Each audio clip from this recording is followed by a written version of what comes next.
Hey everyone. Oh man, tonight is going to be a long live because there is so much to unpack, but I'm here for it. Hey Nina, hey CW, hey K-Braze, hey Jen, hey Abra, hey Ellie, hey Lori. Yeah, so before I get into the cases, what do y'all think about this deep sea submarine Titanic visiting vessel that's lost at sea? Do y'all think they're gonna find it in time? I think there's probably 35 hours left now, maybe even less. And what's crazy is all right, so this vessel, it's very small. Really small. I don't think they're going to find it in time either. I mean, if they do, it'll be a miracle. And I mean, you couldn't pay me to do something like this, and I'll tell you why. I watched this. Hey, Dennis, good to see you. I met Dennis today in Buster's Live. Yeah, till 5 a.m. Thursday. It's crazy. So I watched this news report, right? They offered this newscaster to, go try it or whatever. And man, this thing brings on it comes with so many problems. Like the one excursion this guy went on, they tried 3 times before they were even able to get down to the actual Titanic. And here's what's crazy. It's so deep that I don't think they have any working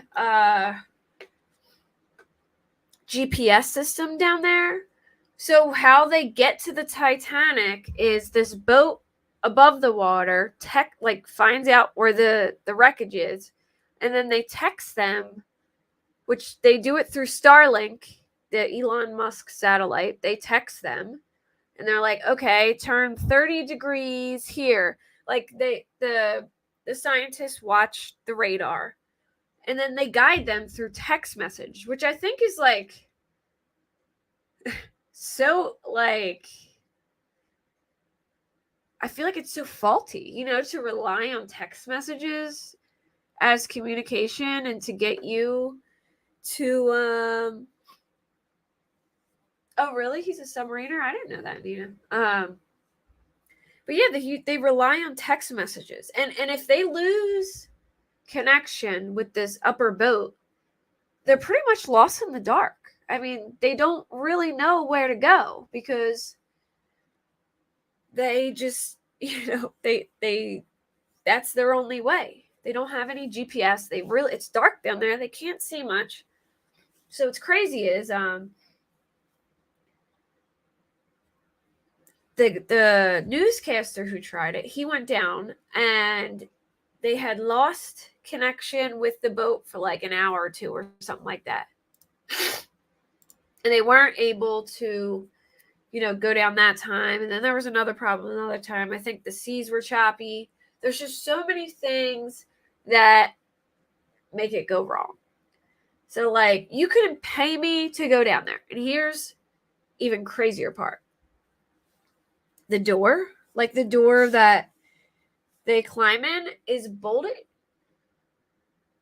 Exactly, Ellie, right?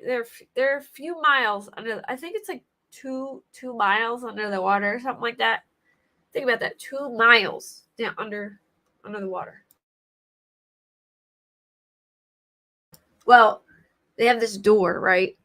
The only way in and out is this super sealed door with like 17 bolts on it.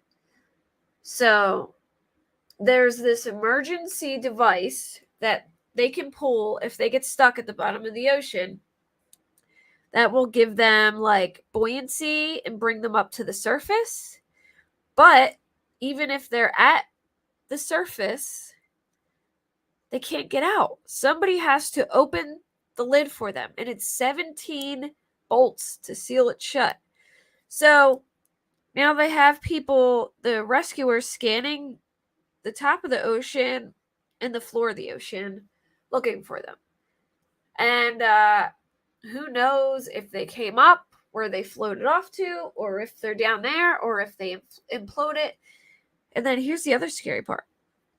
I don't believe there is another vessel that can go as deep as that particular one. There's ones that can go pretty deep, but not that deep. And if they are very deep, then they would have to emergency fly one of these submarines out to there, which could take days, who knows? And then they would have to find a way to pick them up off the floor and bring them back up. So it will be a miracle, I think, if for some reason they have floated to the top of the ocean and they find them there somehow. But if they're at the bottom, I don't think they're going to find them in time. And I can't imagine how absolutely terrifying that is to know you're stuck in this confined space, 2 miles below sea level, and in a bolted in, canister that you have no control over anything. It's crazy to me. It'll take a miracle, in my opinion, to find them, and I will be just totally shocked if they do. Obviously, I hope they do, but apparently there is like a billionaire from the UK named Hamish something. I forget his last name. He's on there. The CEO is on there. Another rich guy and his son. Yeah, maybe they're stuck in the Titanic. Well, when they lost connection with them, they were like right above the Titanic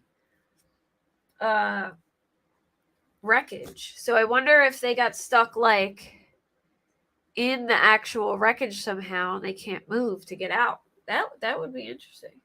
Yeah, it took 70 years to find the Titanic. What's crazy to me? I didn't realize how close the Titanic was to America. Like how close it was to like getting there,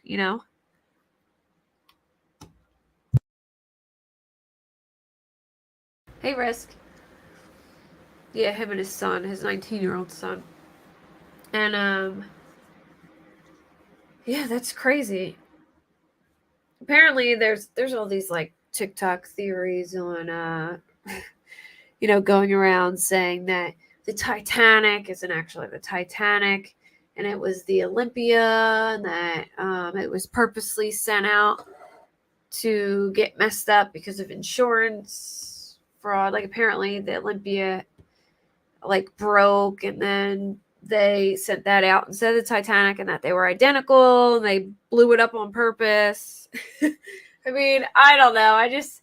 There's just a bunch of stuff on there because apparently it said Olympia on the propellers, but I would have to look for myself because I don't know how much I believe TikTok, but yeah, or they're drifting aimlessly. Yeah, I said that, Risk, like because they could come up to the surface. They have like an emergency thing they can use that brings them to the surface, but they still can't get out.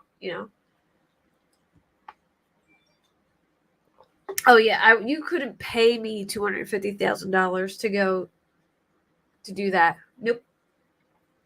That's another level of scary. I wouldn't. I like the Titanic is cool, but not that cool. Not that cool. Oh, I could do a lake. I could do something that's like 20 feet, 30 feet. But not 2 miles under the ocean.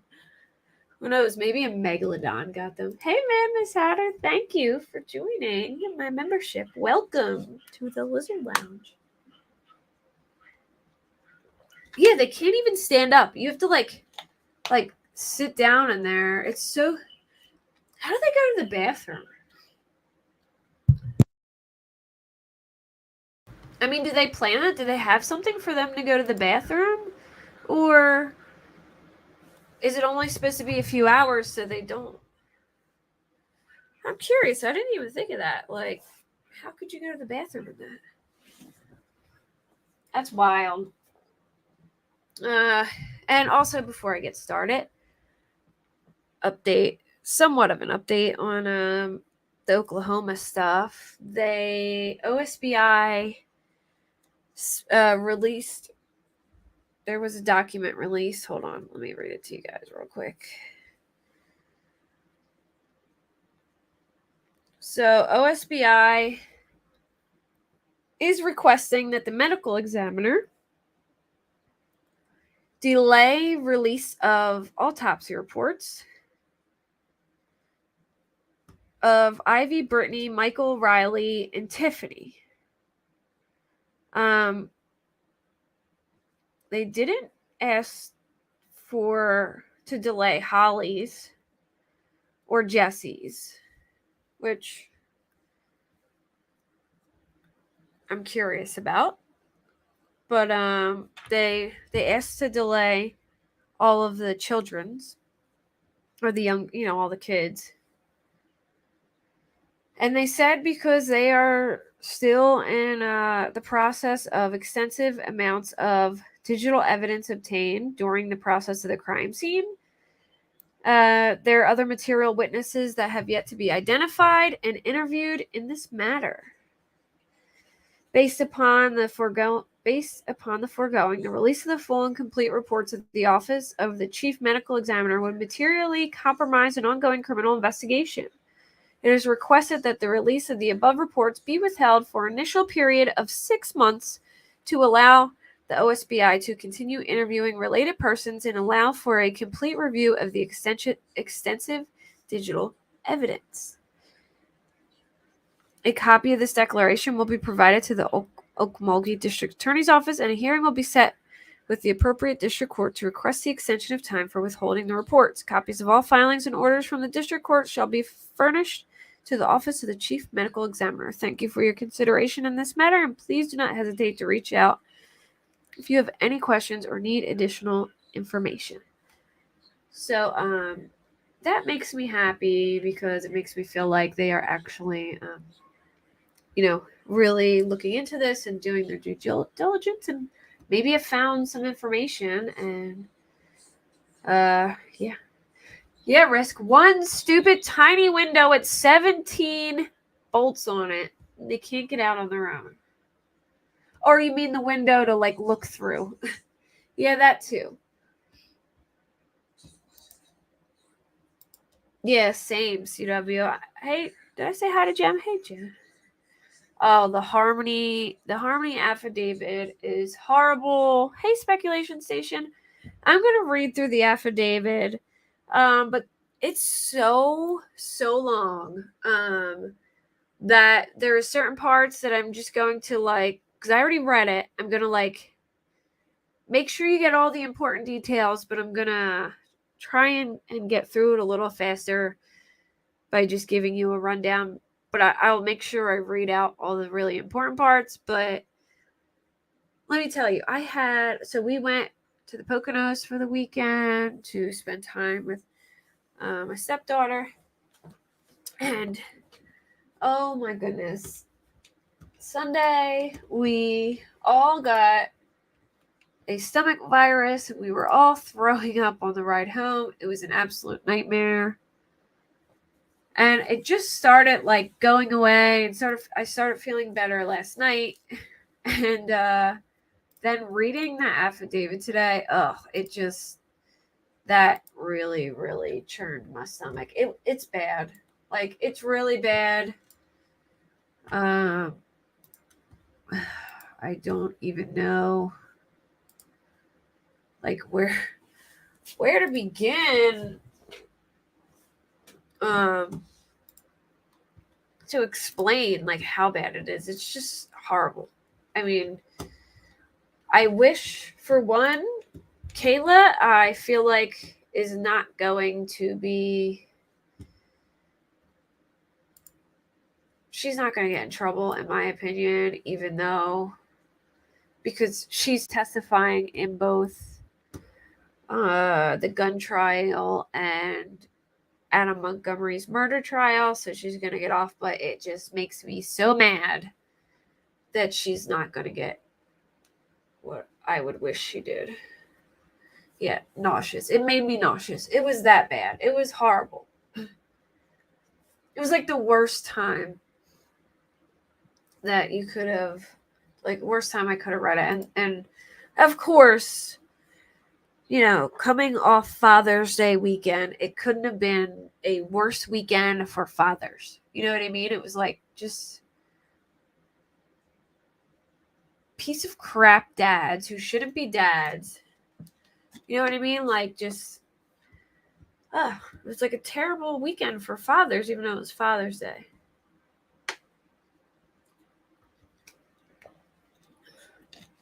Yeah, exactly, Rose. All right. Well, let's start that, I suppose, because it's long and there's a lot. And I do have a timeline, like a Harmony timeline. Well, that's good, Dennis. I know a lot of good dads. But, you know, sadly this weekend there was a lot of bad dads.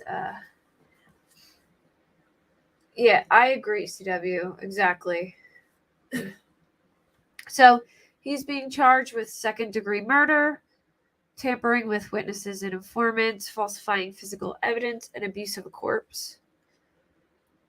So this is the detective, John Dunleavy. He explains all his, his resume, basically, in the beginning. All right, so November 18th, 2021, they receive a call from Crystal Story, who is the mother of... by the way, guys, before I start, let me just say, this is a major, major trigger warning. Thank you, Jen. I love you. Thank you. This is a major, major, major trigger warning before. It is graphic and detailed, and it's horrible, just horrible to listen to. So I'm just letting y'all know. All right, so she calls on November 18th, 2021, and it's Crystal Story, the biological mother of Harmony Montgomery. She says that Harmony, who was in physical custody of her ex, Adam, was missing. Oh, thank you, Lori. Thank you, too. Sorry, I can't see when people gift memberships. Thank you, thank you, Mom. I love you, too, Lori. Okay, so... she says her ex had custody of Harmony and that she hadn't heard or seen Harmony in over 6 months. Story identified her ex as Adam Michael Montgomery, an employee of the Manchester Police Department, contacted DCYF. Here we call it CPS, Child Protective Services. So if you see me say CPS, That's what I mean. It's just easier for me. DCYF is just so long. So, and learned of previous addresses associated with Adam. The police officers checked those addresses but were unable to locate Adam or Harmony. On 12/27, CPS notified Manchester Police Department that they were also unable to locate Harmony. Consequently, the police department initiated investigation into the whereabouts of Harmony. Over the following days, members of the police department learned that Harmony had not been physically seen since October-November of 2019. Story, who resides in Massachusetts, notified authorities that she had not seen Harmony since around Easter of 2019, approximately 4/21/2019. The child had been in physical and legal custody of her biological father, Adam Montgomery, pursuant to the decision and order from the Lawrence Juvenile Court. She, just for some background information, she had done a FaceTime call with Harmony, and she said Harmony looked very frightened, and that she could see Adam in the background, and that, she looked scared. The case was assigned to me during my follow-up with Crystal. She explained she had lost custody of her child in July 2018 to the state of Massachusetts, in part due to substance abuse. There was also, she was taken from her 3 different times, or I don't know if it was I think it was taken from her 3 different times for substance abuse and neglect. And then eventually she lost custody, and Harmony went to a foster home. Crystal said that both she and Adam had past issues with substance abuse. Oh, well, you'll hear it now, Sarah. It's horrible. Trigger warning. Crystal reported that since she had regained sobriety and unsuccessfully made attempts through 2021 to locate Adam and Harmony, Adam and his subsequent partner, Kayla Montgomery, had blocked all communication with Crystal through phone numbers and social media applications. Crystal said over the years she made attempts to locate Harmony by contacting various schools and driving by addresses associated with Adam, but she was unable to make any progress.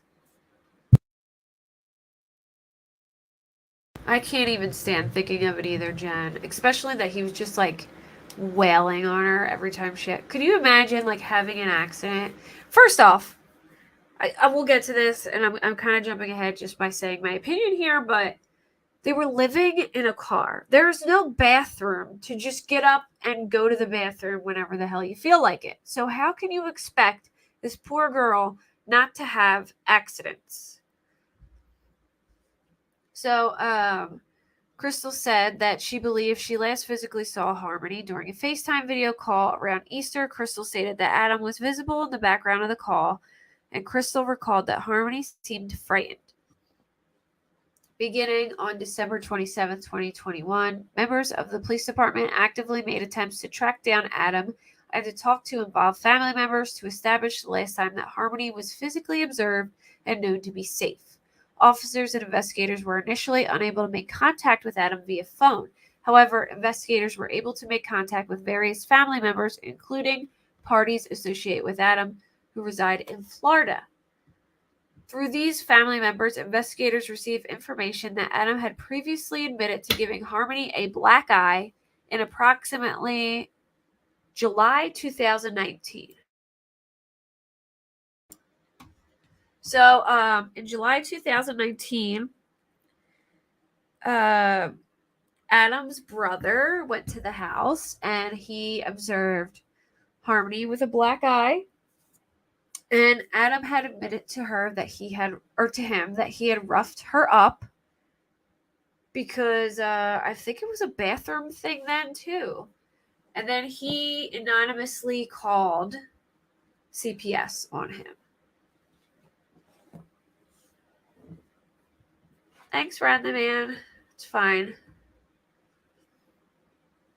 All right, so the first interview with Kayla, this is Adam's wife, on 12/28/2021. I spoke with Adam's wife, Kayla. Kayla shares 3 younger children with Adam who are all presently accounted for.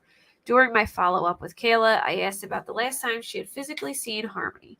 Kayla said that sometime in November, December of 2019, she saw Harmony one morning prior to going to work. Adam said that he was driving Harmony back to Crystal, who was living in Massachusetts at the time. Kayla said that she believed Harmony had been returned to Crystal. Kayla claims she never saw or heard about Harmony after that day. Yeah, she's a total liar. Kayla had not physically seen Adam since late October 2021 and had not spoken with him since around mid-November 2021. Kayla claimed Adam was living in a sober house and then he left the area to live in Maine with another female.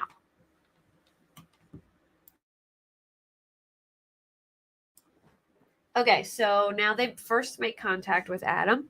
On 12/31, patrol officers were able to make contact with Adam and his new girlfriend, Kelsey Small, together sleeping in a vehicle in the area of Harville Street in Manchester. Investigators, including myself, Detective Kozowick, and Detective Riley, responded to the location to speak with the couple. Small claimed that she had been romantically involved with Adam for over a year. Small said that she was aware that Adam has 3 children from one mother and another child from before that. However, Small said that Adam was not in touch with any child from his prior relationship. Small claimed that Adam had never talked about Harmony and she had no information on where she may be. During our interaction with Adam, we stressed our concern that Harmony had not been physically observed in over 2 years and that we had concern for whether or not she was still alive. Adam did not exhibit much emotion or reaction to this. So this is a further interview, I think 2 days later. They interview Kayla again. During this interview, she spoke about the last time she saw Harmony. She told us 2 days after Thanksgiving, which would have been 11/30/2019. Adam had taken her to work, which she said was a 6 a.m. to 2 p.m. shift at Dunkin' Donuts on Eddy Road in Manchester. She said that while Adam was dropping her off, he said he was bringing Harmony to Crystal's and he was going to meet Crystal and bring Harmony to stay with her. Kayla said that later that day, Adam picked her up and he no longer had Harmony. He said that he had just dropped Harmony off. Kayla said she assumed Adam dropped Harmony off in Massachusetts, as that is where Crystal was living at the time. By the way, guys, this is a total lie. She's just lying. It comes out, but she's lying. Detectives were concerned about Kayla's account that Adam claimed he was bringing Harmony to Crystal, especially because Crystal outright denied ever taking custody of Harmony from Adam at the time, or ever seeing Harmony following the video chat in April. The investigation revealed that in November 2019, Crystal lived at 39 Chapel Street, number 3 in Lowell, Massachusetts, with her boyfriend, Joseph Eckert. Joseph was interviewed. He confirmed he was living with Crystal in 2019 and that Harmony was not with her at all from October 2019 to present. In fact, Joseph stated that he never met Harmony in person. A review of CPS involvements indicated that social workers had not interviewed or had not viewed Harmony since 10/01/2019 during a home visit with Adam Montgomery in New Hampshire. So after they got that call about the black eye, CPS did a home visit, and when they went to the home visit, they said that the children seemed happy and there was no signs of, abuse or anything like that. So they left. On 12/31/2021, the Circuit Family Division Manchester granted protective supervision of Harmony to CPS from Adam via a juvenile abuse neglect ex parte order. At the time of the order, Adam had been Harmony's sole custodian. The order stated specifically that Adam was ordered to cooperate with the police and assist in locating her. Detective Riley served Adam with the order that afternoon at approximately 16:10 hours. However, Adam refused to provide any information on the whereabouts of Harmony. When handed the order by detectives and told that he had to provide information on her whereabouts, he said, "Either arrest me or I'm leaving," and refused to answer any additional questions.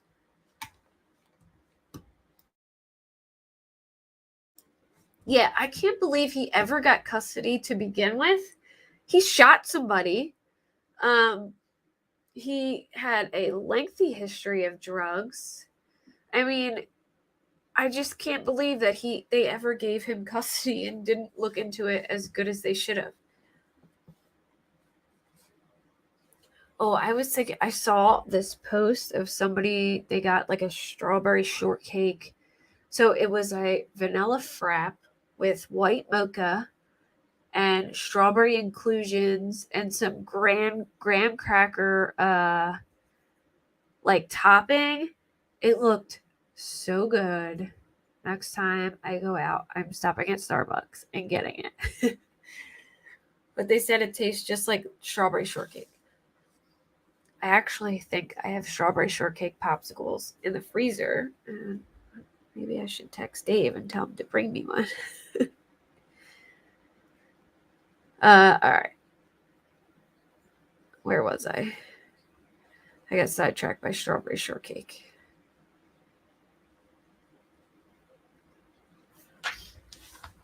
All right. So, the grand jury. Okay. Oh, wait, no. Hold on. I got too far. All right. He was arrested on charges related to Harmony on 104-2022 and was formally charged and arraigned on 105-2022. These charges consist of second-degree assault for an incident in July 2019, interference with custody, and 2 charges of endangering the welfare of a child. He has been detained at Hillsbury County House of Corrections since that date. I know, they are. So he's not going to be here for like a week, so I can replace him before he gets back, Ellie. Really? You can't find them anywhere? My son makes me get them and the Philly swirl popsicles every single time I go food shopping. And he eats them in like a week. But he left I think him hitting her when she was a child made her. Oh, I didn't even think of that, but you're probably right, Speculation Station. I forgot she was blind in one eye. All right, so these charges consist of second-degree assault for an incident in July 2019, interference with custody, and 2 charges of endangering the welfare of a child. He has been detained at Hillsbury County House of Corrections since that date. So then they have a grand jury. Kayla was under oath, and she told the grand jury the same story about Dunkin' Donuts, that Adam was to bring Harmony to Crystal. Well, eventually, investigators researched Kayla's claim about the location and the shift she was working 2 days after Thanksgiving, which was 11/30/2019. Now, check this. All Dunkin' Donuts location in Goffstown confirmed that Kayla was not working there on 11/30/2019. Records obtained from New Hampshire Employment Security showed that the only employer who paid Kayla in November 2019 was a Dunkin' Donuts in Hooksett, New Hampshire. And that Dunkin' Donuts store confirmed that Kayla was fired from that location on 11/23/2019. As a result, an arrest warrant was obtained for Kayla for 2 charges of perjury. So she wasted all them resources for a grand jury to convene and lies. That's why we have 2 arrest affidavits. Yeah, the ceiling thing. Oh, I was sick reading that. Or when she had the bag in between her children in the stroller. Oh my gosh. Ugh. That had me sick. All right, so she was arrested for perjury charges on that same day. She participated in an interview at the police department, and her attorney was present. So here's her new interview. I don't know what proffer means. What does proffer mean? Hold on, let me look it up. It says first proffer.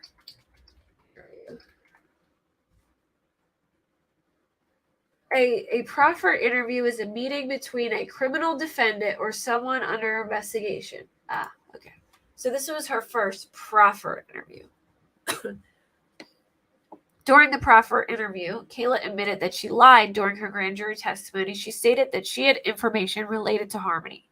Kayla stated that the family, herself, Adam, Harmony, SM, and DM were evicted from where they were living on Guilford Street in Manchester the day before Thanksgiving 2019, which would have been 11/27/2019.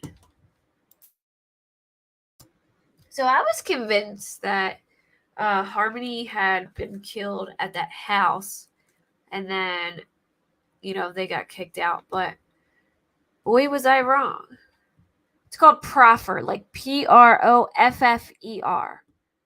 A proffer meeting is, I guess she's just getting away with all this. So after 11/27/2019, they were living in their vehicle, which would have been a Chrysler Sebring.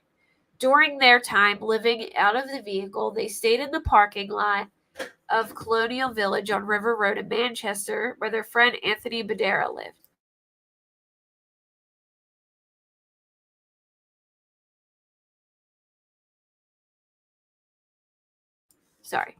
Kayla stated that from Thanksgiving up until the beginning of December, Badera saw Harmony and the other two boys and would wave at them.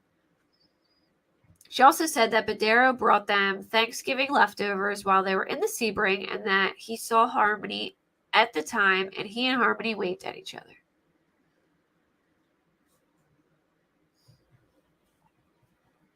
Yeah, so did I, CW. But I think the fridge was taken from...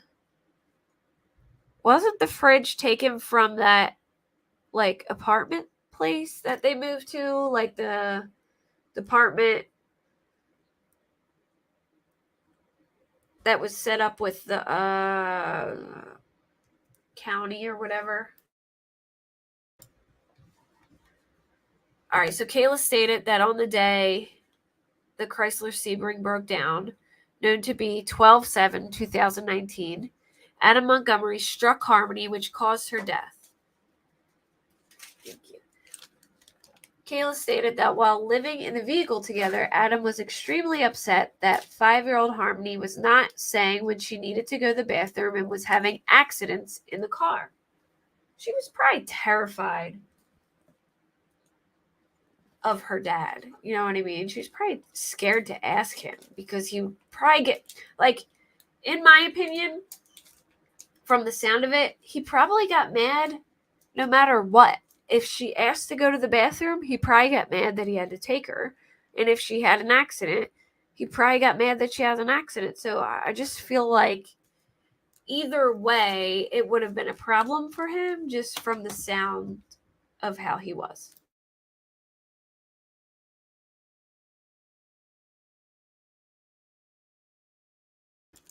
Okay. Sorry. I got a popsicle.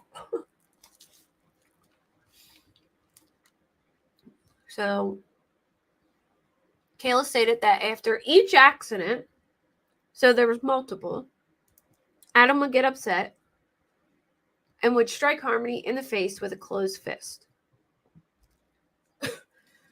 Kayla stated that on 12/7/2019, prior to the vehicle breaking down, Adam struck Harmony in the face/head on 3 separate occasions because she had a bathroom accident.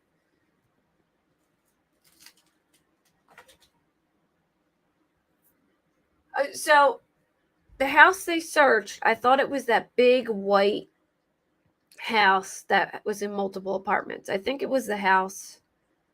I don't know. I'll have to go back and look. I have it on my timeline, CW, so I can check.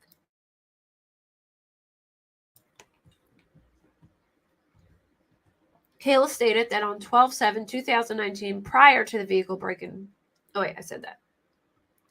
This happened while Adam was driving the vehicle. Kayla described that Harmony was in the rear passenger seat on the passenger side.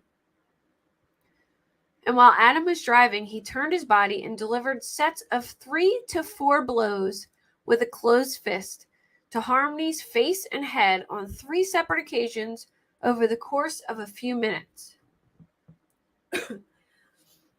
Kayla stated that after the final blow, Adam said words to the effect of that he felt something or heard something when he hit Harmony, and I think I really hurt her this time. I think I did something. Harmony began making a moan-type noise, which went on for roughly 5 minutes and then stopped.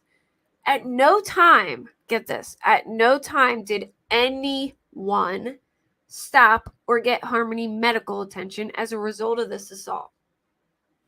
Kayla said this happened in the morning while the family was on their way to Burger King in Route 3 in Manchester.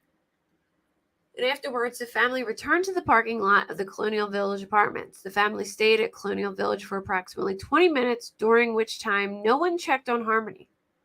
She could not recall what they did during this 20-minute time period.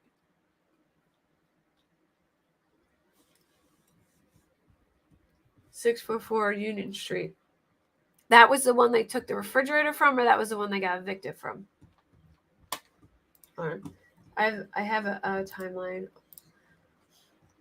So, I'll tell you right now.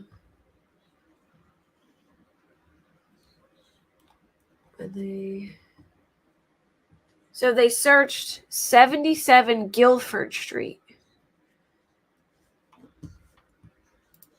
The one they searched where they got the fridge, that was 77 Guilford Street.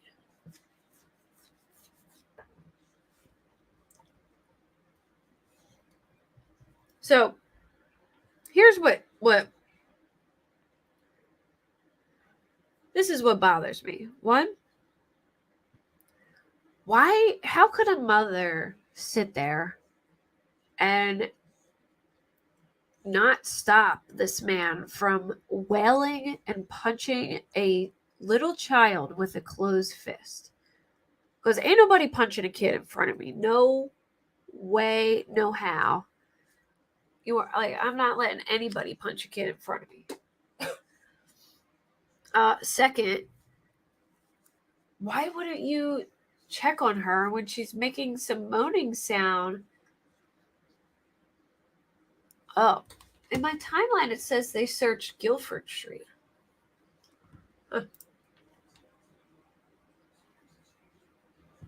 Unless they took refrigerators from everywhere.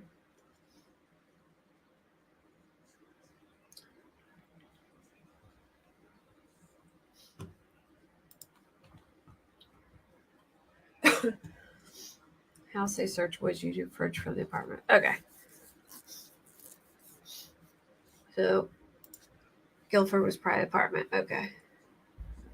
Yeah, it's crazy. Like, were you like, how are you that numb from drugs that you just like don't care that a human is hitting a child, punching a child? Like, you know what I'm saying? Like, are you just that like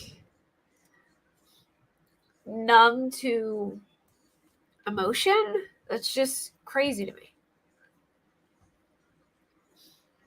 So, after approximately 20 minutes, they left Colonial Village Apartments, and shortly thereafter, their car broke down.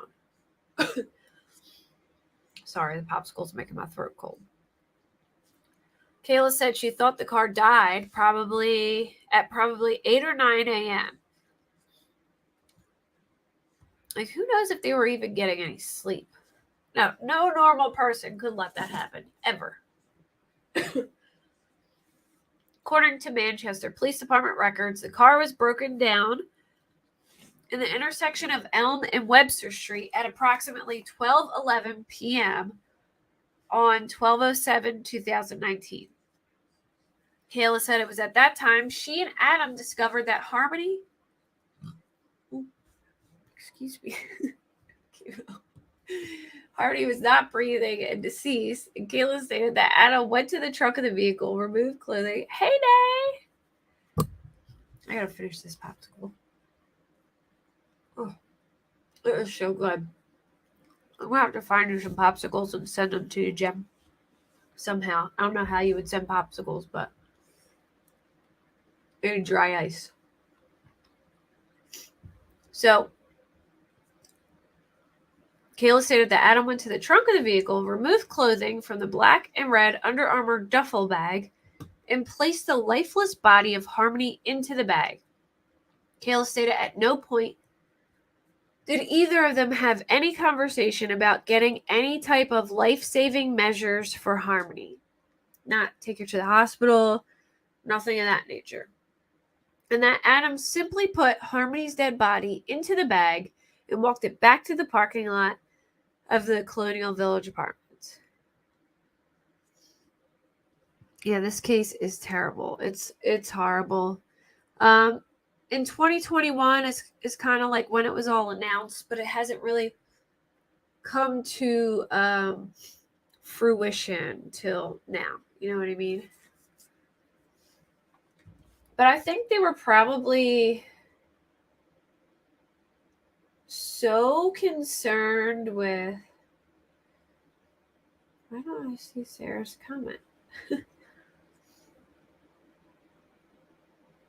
some reason, it's not showing up for me in my thing. It's weird.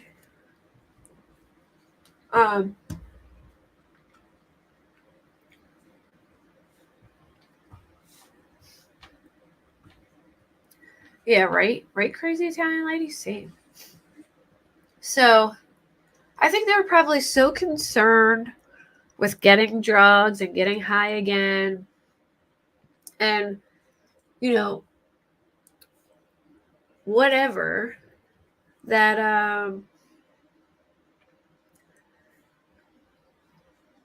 that they were like, didn't have time to take her to the hospital, or, didn't want to get caught and didn't want to have to uproot their own lives to help this baby, which is just terrible.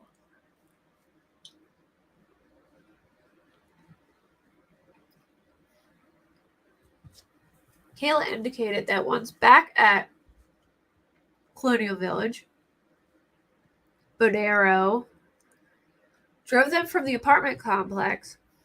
Yes, I'm feeling better. Thank you, Butterfly Kisses. I started feeling better yesterday, and today I'm just like, fine, thank God. It was a horrible weekend. Oh, that's why I couldn't see it there. For some reason, they don't show up for me, I guess. That's weird. I'm going to have like YouTube open at the same time so I can see them. Yeah. Self-centered scumbags for sure. So they indicated once back at Colonial Village, Bodere drove them from the apartment complex back to their vehicle to collect their belongings before the vehicle was towed. Kayla said that Bodere then allowed them to stay in his Audi parked in the parking lot for 2 or 3 days over the weekend. So they're staying in his car in the apartment building. I guess they were living, this is just my guess, they were particularly living in that parking lot of that apartment building because their drug dealer lived there. And they could just keep getting drugs from him and they'd be right there,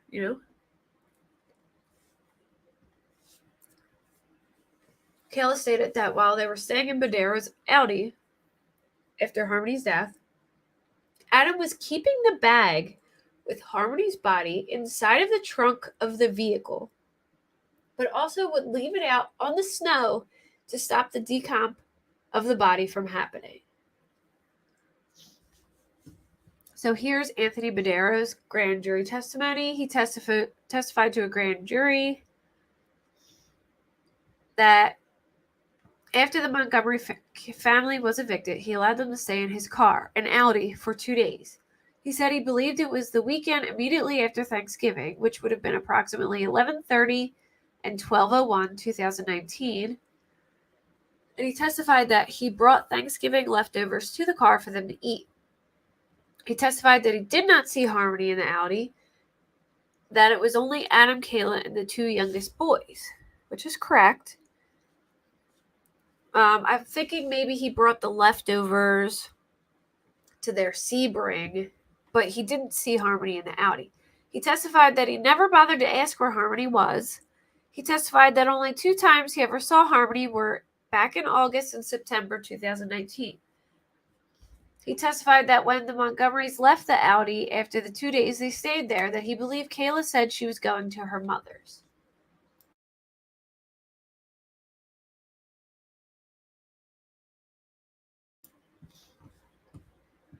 In his grand jury testimony, Bodera testified that he only let the Montgomery family stay in his Audi for 2 days, but he was not aware of whether the Montgomery family was possibly living in a different car in the parking lot to his apartment building for additional days.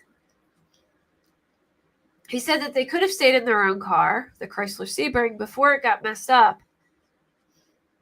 He explained that he was aware that after the Montgomerys got evicted, they had a gray Chrysler, but that they didn't have the car anymore when they arrived to stay in his Audi.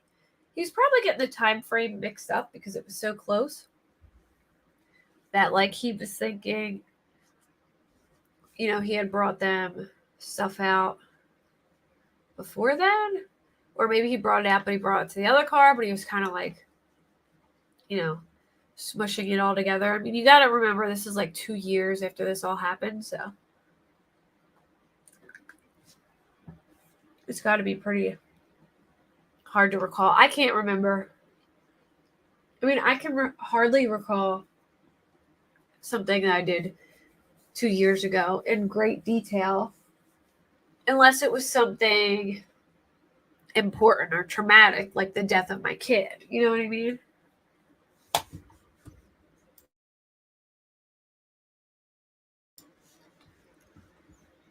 All right, let's see.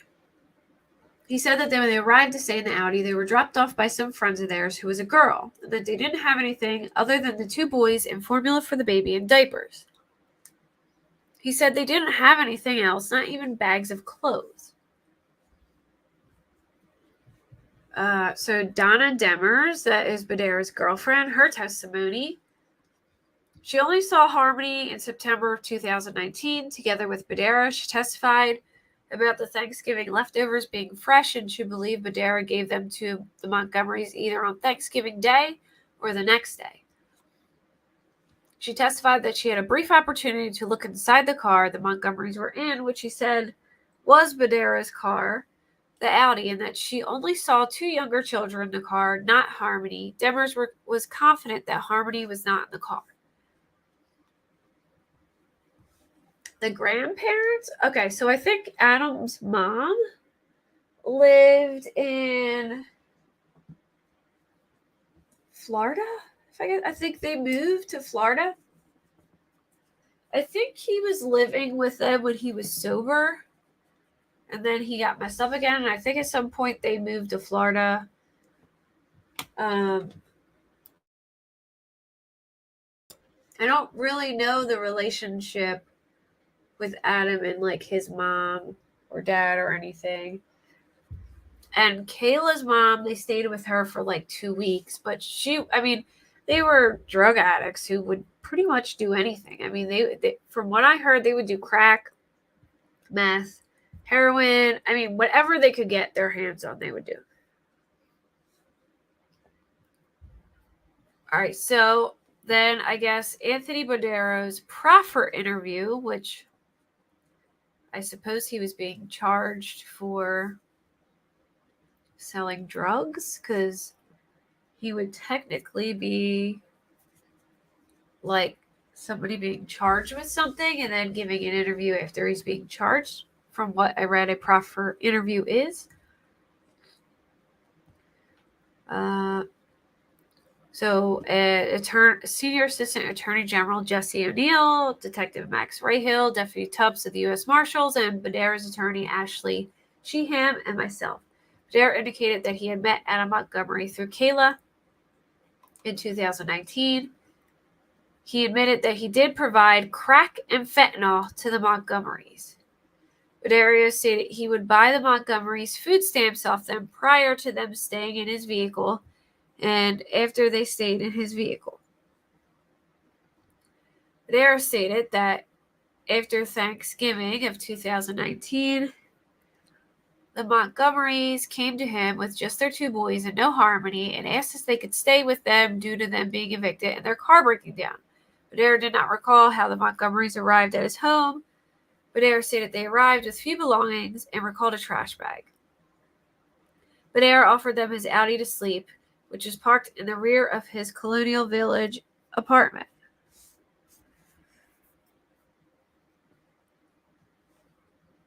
Where was I? Okay. Located at 21 West River Drive in Manchester, Badera was unclear on the timing, at first saying it was the weekend after Thanksgiving, but then confronted with information that the Montgomerys still had their own car. At that point, he agreed that it may have been the following weekend, 1207 to 1208. He said he provided them Thanksgiving leftovers, which would have been older leftovers if it was the following weekend, and pizza. Badera repeatedly denied seeing Harmony and stated he only knew that the family had been staying in the parking lot for 2 nights in his Audi. When confronted with the statement Kayla made about him seeing Harmony every day from Thanksgiving to the beginning of December and waving to Harmony and the 2 boys in the car, Badera stated she was lying. I questioned Badera about helping the Montgomerys retrieve belongings from their car when it broke down at Webster Street and Elm Street. He stated he did not remember that happening. All right, so I guess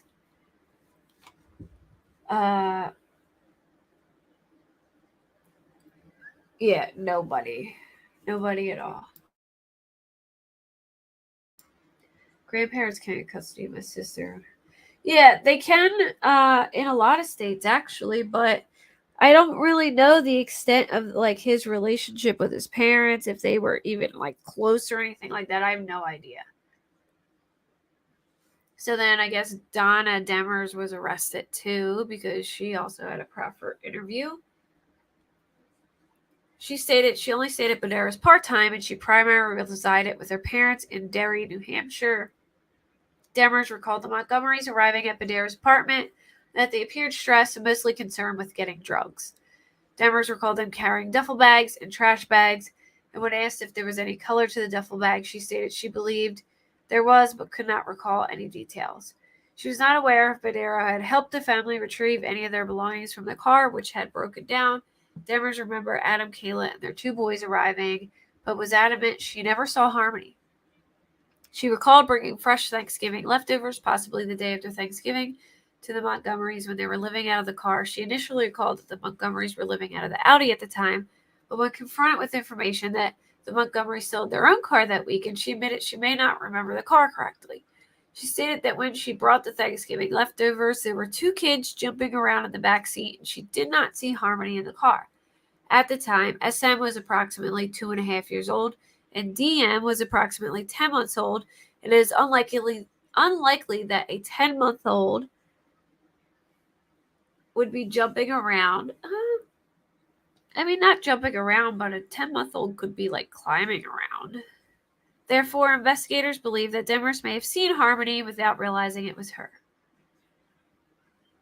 Exactly, Sarah. Only weak cowards take advantage of a child's defense. Yep, exactly. Cowards. Because I guarantee he wouldn't have came with the same energy to some grown dude his size, you know what I mean? It's just crazy.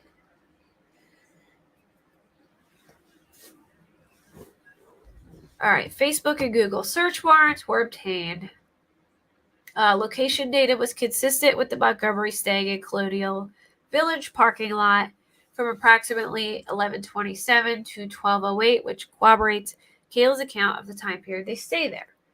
In addition, witnesses were interviewed during the investigation. Kimberly Frayne recalled personally interacting with the Montgomerys while they were staying in the Audi in the Colonial Village parking lot during the overnight hours of 12:07 and 12:08.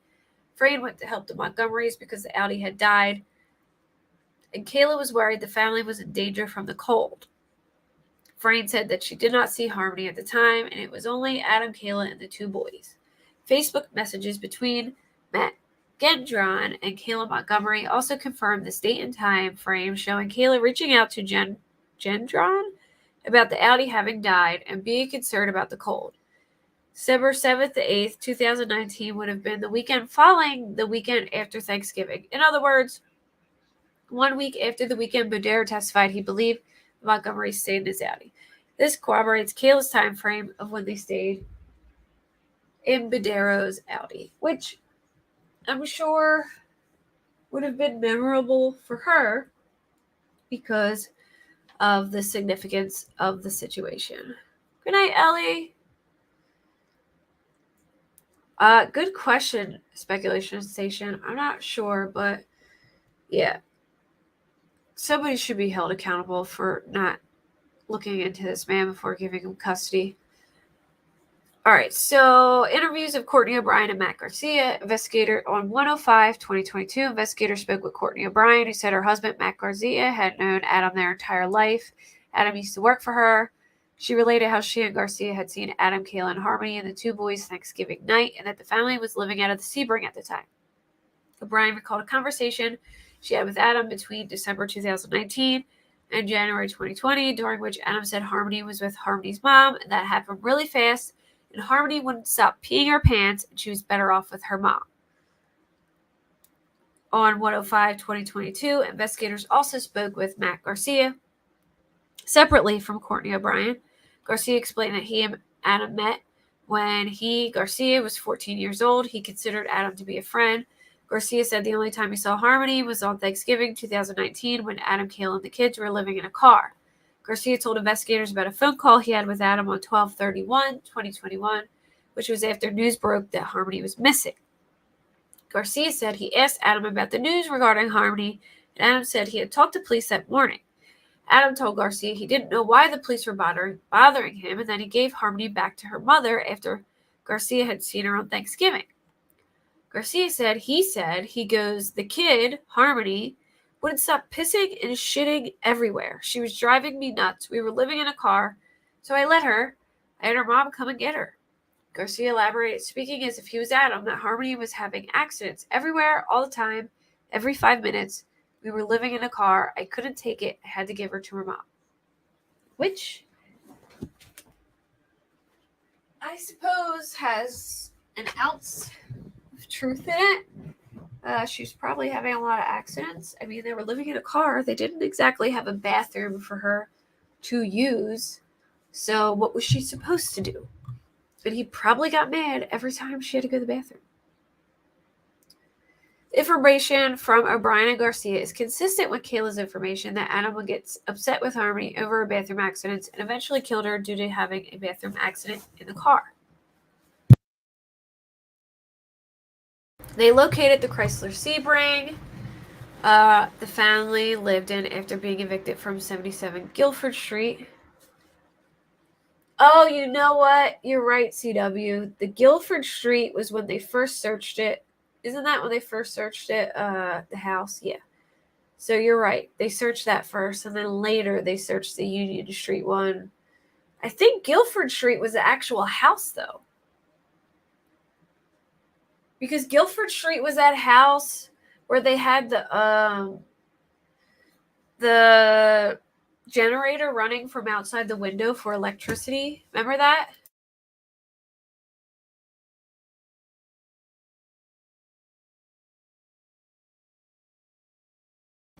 So, I think Guilford Street was the house, and then Union was the apartment building, and Union was the one they got the refrigerator from, I'm pretty sure. I remember they got the refrigerator from that big, giant white place. I think it was his mom's house. So I think what it was his mom's house. And then his mom moved out, and they moved to Florida, and he took it over, but he wasn't paying rent or wasn't paying the mortgage or something and wasn't paying any of the utilities. And they just started running a generator out the window to get electric. And then eventually, they weren't paying rent, so they got evicted. I don't think his mom owned it. I think they were all renting it. I think they knew all of his addresses. I'm not sure. Well, I think they knew because after that he had to report that particular address, and then after that,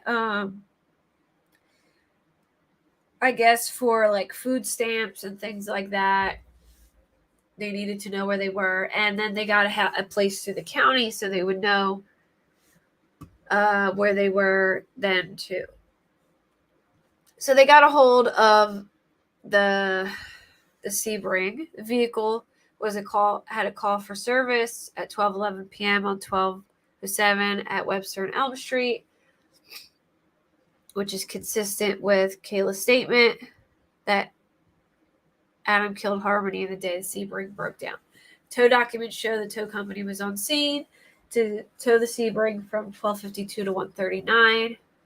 It was then treated as an abandoned vehicle, and an abandoned vehicle tracking report created by Auto City Collision Repair Center for the Sebring noted that later on there was no power to the dash, and an attempt to jumpstart the Sebring resulted in the car immediately starting to smoke. The Sebring was eventually sold to Herbert's Used Auto Parts in Goffstown, New Hampshire on or about 1/29/2020, where it was located by Manchester detectives. On approximately 1/01/2022, the manager of Herbert's Used Auto Parts consented to the seizure and search of the Sebring by Manchester detectives.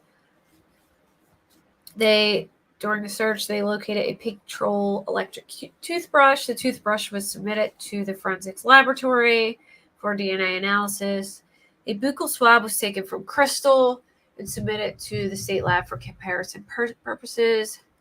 The result was DNA obtained for the toothbrush is from a biological female. The DNA profile obtained for the toothbrush cannot be excluded as that from a biological child of Crystal Sorey based on a comparison of the DNA profiles only. It is at least 108 billion times more likely to see these genetic results if the DNA profile obtained from the toothbrush is from a biological child of Crystal Sorey than an untested, unrelated random woman. It should be noted that Harmony is the only female child of Crystal Sorey. Based on these lab results, there is a strong reason to believe that the DNA profile obtained from the toothbrush is that of Harmony Montgomery and will be referred to as such herein.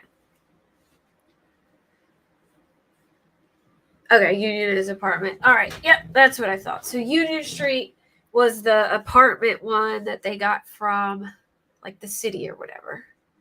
I know, Johnny. So sad. Very sad. And what an total evil parent for sure. All right, so now they're going to go over the movements of Harmony's body by Adam. This is really, really graphic and really tough. So I'm just warning you guys, trigger warning. Harmony's body moved to Kayla's mother's residence on Dubuquois Street. I don't know if I'm saying that, but that's just how I'm going to say it. In her proffer interview, she explained how Harmony's body was moved to various locations over the course of the next several months. She stated after living in Madera's Audi parking lot, they moved in with her mother, Christina Lubin, and her mother's boyfriend, John Gallion, at 258 Dubuque Street, apartment number 1. Kayla said that when they arrived at the residence, Harmony's body, which was still in a duffel bag, was placed inside of a red cooler with a white top in the common hallway of the apartment building. Which I find kind of crazy is like, this didn't, how did they do this? Was there ice in it? Did it not smell? Like, how do you have a body in a cooler in the common hallway of an apartment building that doesn't reek? Unless he just kept putting ice in it. But, like, wouldn't somebody notice this man adding ice to this cooler? I mean, they were only there for 2 weeks, granted, but still, like, I just don't understand this part. She stated the body was left there the whole time the family stayed there until the end of December 2019. So, from December 7th to December 2019, 2 weeks? Almost 3 weeks?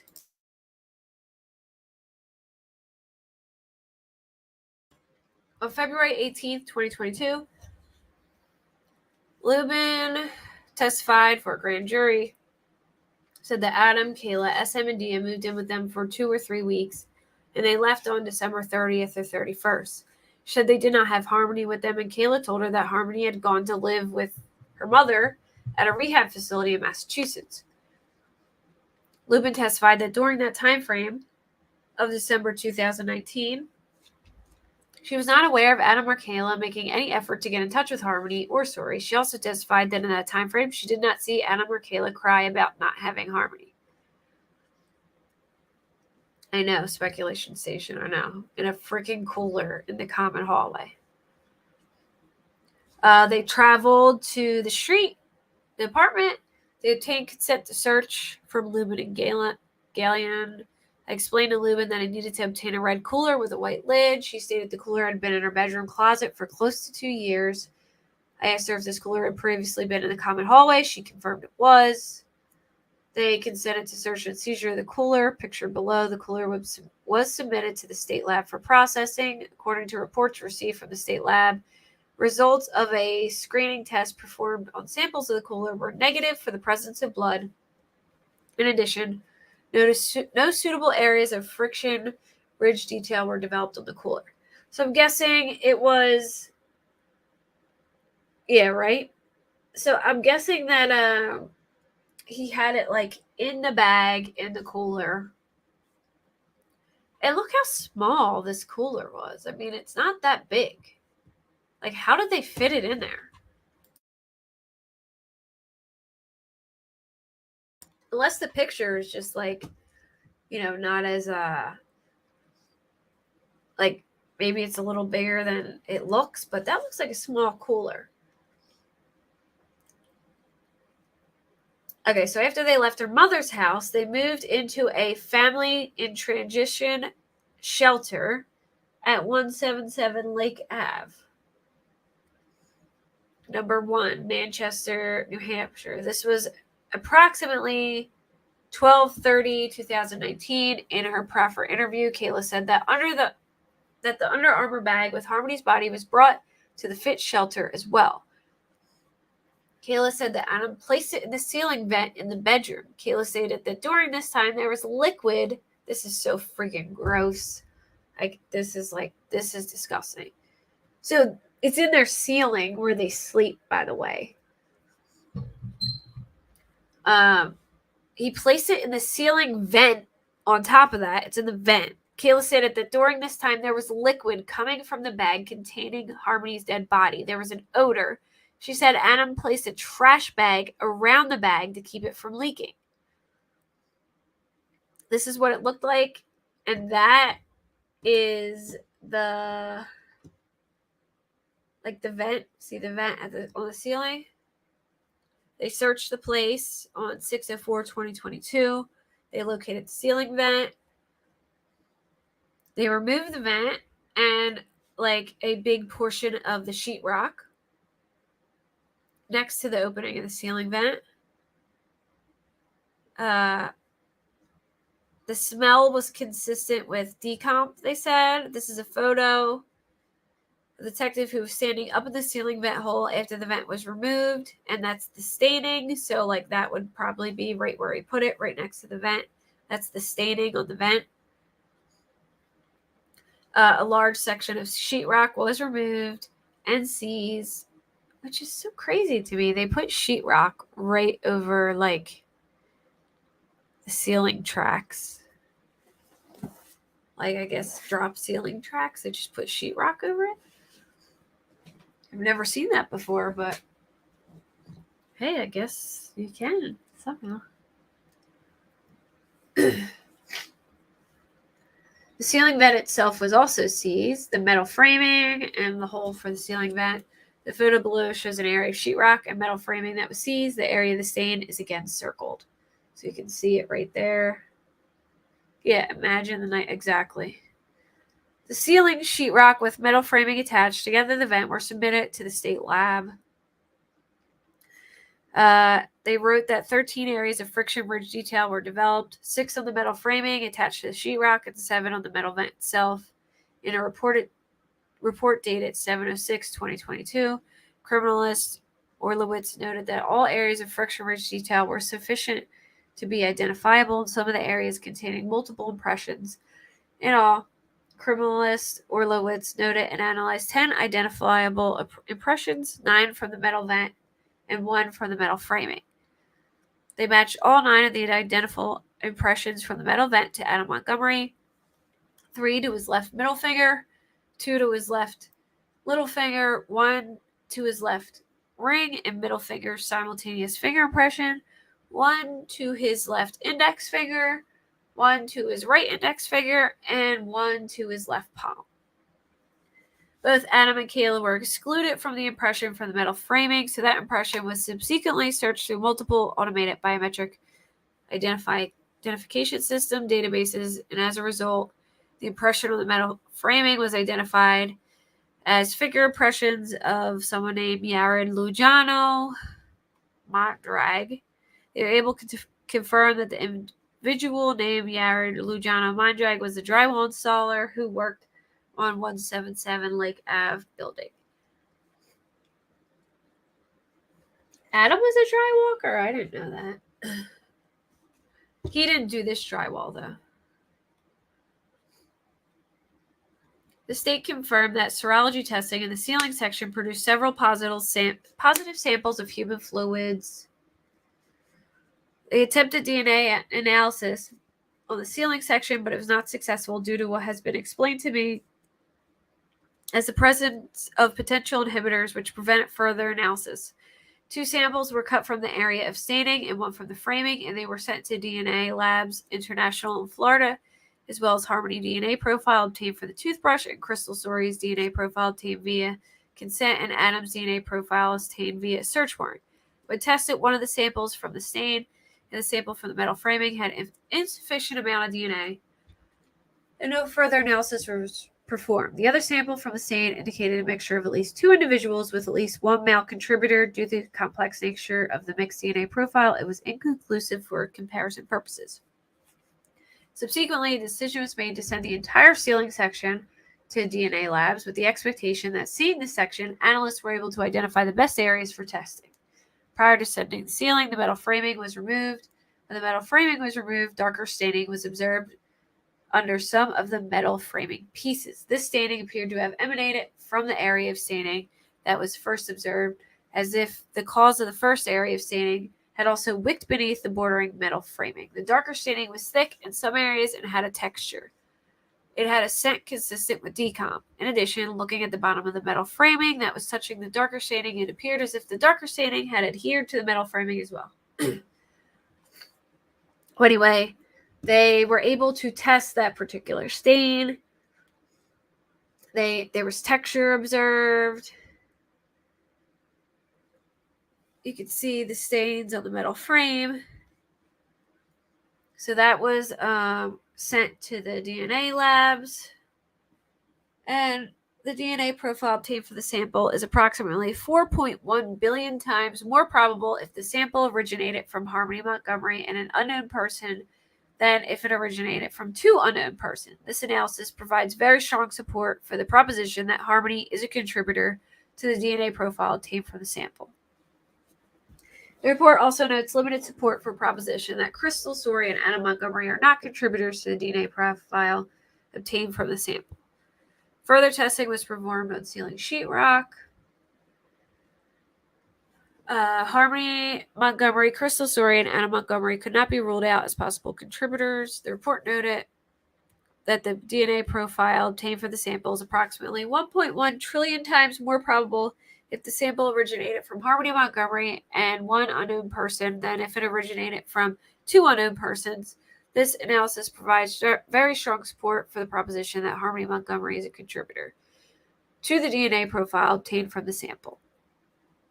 The same 1.5 times more probable if the sample originated from Crystal Story or 1 unknown person than 2 unknown persons. Therefore, the strength of support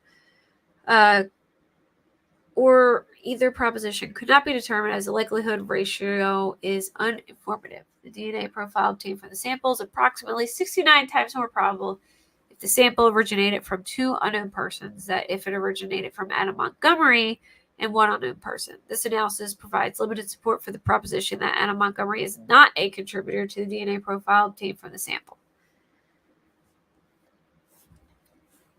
They tested metal framing pieces. They had an insufficient amount of DNA. But Harmony Montgomery could not be ruled out as a possible contributor. Crystal and Adam were excluded as contributors to the profile. It is 1.4 trillion times more probable if the sample originated from Harmony than if it originated from an unknown person. On 6/23/2022, Kayla participated in a second proffer interview. During her interview, she described a time where a maintenance worker, this is gross, by the way, too. I wish he would too, Nina, but I don't think he will. And personally, I think he left it in multiple places, sadly. She described a time where a maintenance worker came to check the vent in their unit at the Fit Shelter, Apartment 1, after a complaint from another resident who Kayla identified as Paula from apartment number 5. Kayla said that once people at Fit started saying they could smell something, Adam took the Under Armour bag containing Harmony's body, which was inside of a trash bag, from the ceiling and put it inside of another trash bag, and then replaced it in the ceiling. She said once maintenance was called to check the vent, he took the trash bags / Under Armour bag / Harmony's body into the closet. Kayla stated that when maintenance checked the vent, they said it must have been a dead animal or something because they didn't see anything up there. Paula was identified as Paula Maldonado Fabres. On 7/28/2022, they spoke with her via telephone. She said that Adam, Kayla, and their 2 kids moved into the Fit Shelter about 2 weeks after she moved in. She recalled Adam one time bringing up his daughter, and when asked where his daughter was, he said she was with his mother, Harmony's grandmother. I asked her about a complaint that Montgomery's apartment smelled, and she said it was her friend Mandy who made the complaint. She stated Mandy dropped off some clothes for the newborn and noted the apartment smelled. She stated that Mandy is now deceased. I believe Mandy to be Amanda Crosby, who Kayla identified as being the female who lived at the shelter who is now deceased. On 6/04/2022, I received a copy of maintenance reports from 177 Lake Ave. One report stated that on 2/05/2020, so we have a little more of a timeline now. Montgomery still resided in the apartment. The residents of the apartment number 2 noted there was a slight odor when they turned on the heat. How gross is that? So there's this poor child's body in the vent, and when they turned on the heat, it's like taking the whiff of the decomp smell and just sending it into their apartments. In addition, on 2/21/2020, there was a report of a weird smell coming from the vents inside of apartment 1, which was requested to be looked at. This was the same unit where Adam and Kayla lived. It was made just after they moved out. So they had moved out by 2/21/2020. All right, now we're at Union Street, which is where they took the refrigerator from. In her interview on 6/03, she had stated that after living at 177 Lake Avenue, they moved to an apartment at 644 Union Street in Manchester. Police were previously in the possession of a lease agreement that was apparently signed by Adam and Kayla on 2/20 for themselves and 2 children to lease at 644 Union Street, apartment number 2. So if I recall, this is that big, giant white building. It almost looked like colonial, that they took the refrigerator out of. She said that when they moved to the apartment at 644 Union Street, they bought Harmony's body with them. She said that Adam put the Under Armour duffel bag with Harmony's body, which was inside of 1 or 2 trash bags, into a plastic bin storage container, which was then pushed on a stroller from 177 Lake Avenue over to 644 Union Street. Kayla said that Adam first placed the plastic storage bin container into a closet in the bedroom of 644 Union Street, number 2. Kayla said that Adam then at one point took the Under Armour bag out of the plastic storage container and that the Under Armour bag was leaking. Kayla said Adam put another trash bag around the Under Armour bag and placed it in a refrigerator of 644 Union Street. So you have them putting this bag with this child's remains in their refrigerator where their food is. Ugh, I can't even. One, it is just terrible what they did to this poor child, and that they're just, carrying her body around like it's, furniture and just sticking it in the fridge and in the vents. It's disgusting. They're putting it in their own refrigerator. stated that at some point after Harmony's body was in the refrigerator, Adam transferred her body from an Under Armour duffel bag into a new bag. Kayla stated that this happened in the bathroom. Kayla stated that on the day in question, Adam spent 4 to 6 hours inside of the bathroom at 644 Union Street, number 2, with the shower running. Kayla then described Adam as placing Harmony's body inside of what she described as a Catholic Medical Center maternity bag. This bag was much smaller than the Under Armour duffel bag, and it would not likely fit Harmony's body unless it was dismembered or grossly distorted. Kayla described an odor coming from the bathroom and saw steam coming from the bathroom when Adam would open the door. Kayla recalled the scent of cleaning supplies in the bathroom when Adam had finished up. Kayla stated that afterwards, Adam placed the CMC maternity bag inside of the freezer at 644 Union Street, number 2. She described the refrigerator freezer as a standard over-under refrigerator freezer combo. Now, this is strange to me. I'm not really sure why she like, this isn't factual, because she does another interview where she switches it around now. So I don't know if she lied about it for some strange reason, or if she just incorrectly recalled the accounts of everything. But after her first interview, they obtained an exemplar CMC maternity bag. They suspect it might be the same as the one into which Harmony's body had been placed. During Kayla's second proffer interview, she identified the bag shown below as the same style as the CMC maternity bag into which Harmony's body was placed.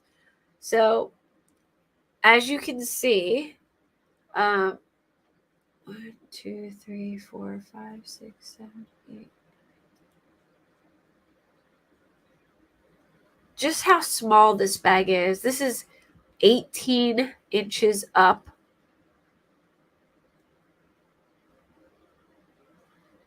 I would say an 18 by 18 bag, which is very small. I mean, it's just a little over a foot each way. It's tiny, which just blows my mind that somehow he fit her body in this. So Kayla changes her story and says that Adam actually transferred Harmony's body from the duffel bag to the CMC maternity bag while they were still at 177 Lake Avenue. She said that this happened about a day or two after maintenance checked the vent in their unit, and that the bags with Harmony's body were... Oh, I know why she changed her story, probably because she didn't want to admit that she was in the bathroom and helped. This is... because she changes her story drastically. So listen. But I don't know why the location matters. Yeah, right, Jen? They're probably disgusted. But here's the weird part. It's like, why does the location matter? Because she's like, in this one, she says she actually helped. But what's the difference in location? Like, I'm curious why the location mattered to her, why she would say a different location.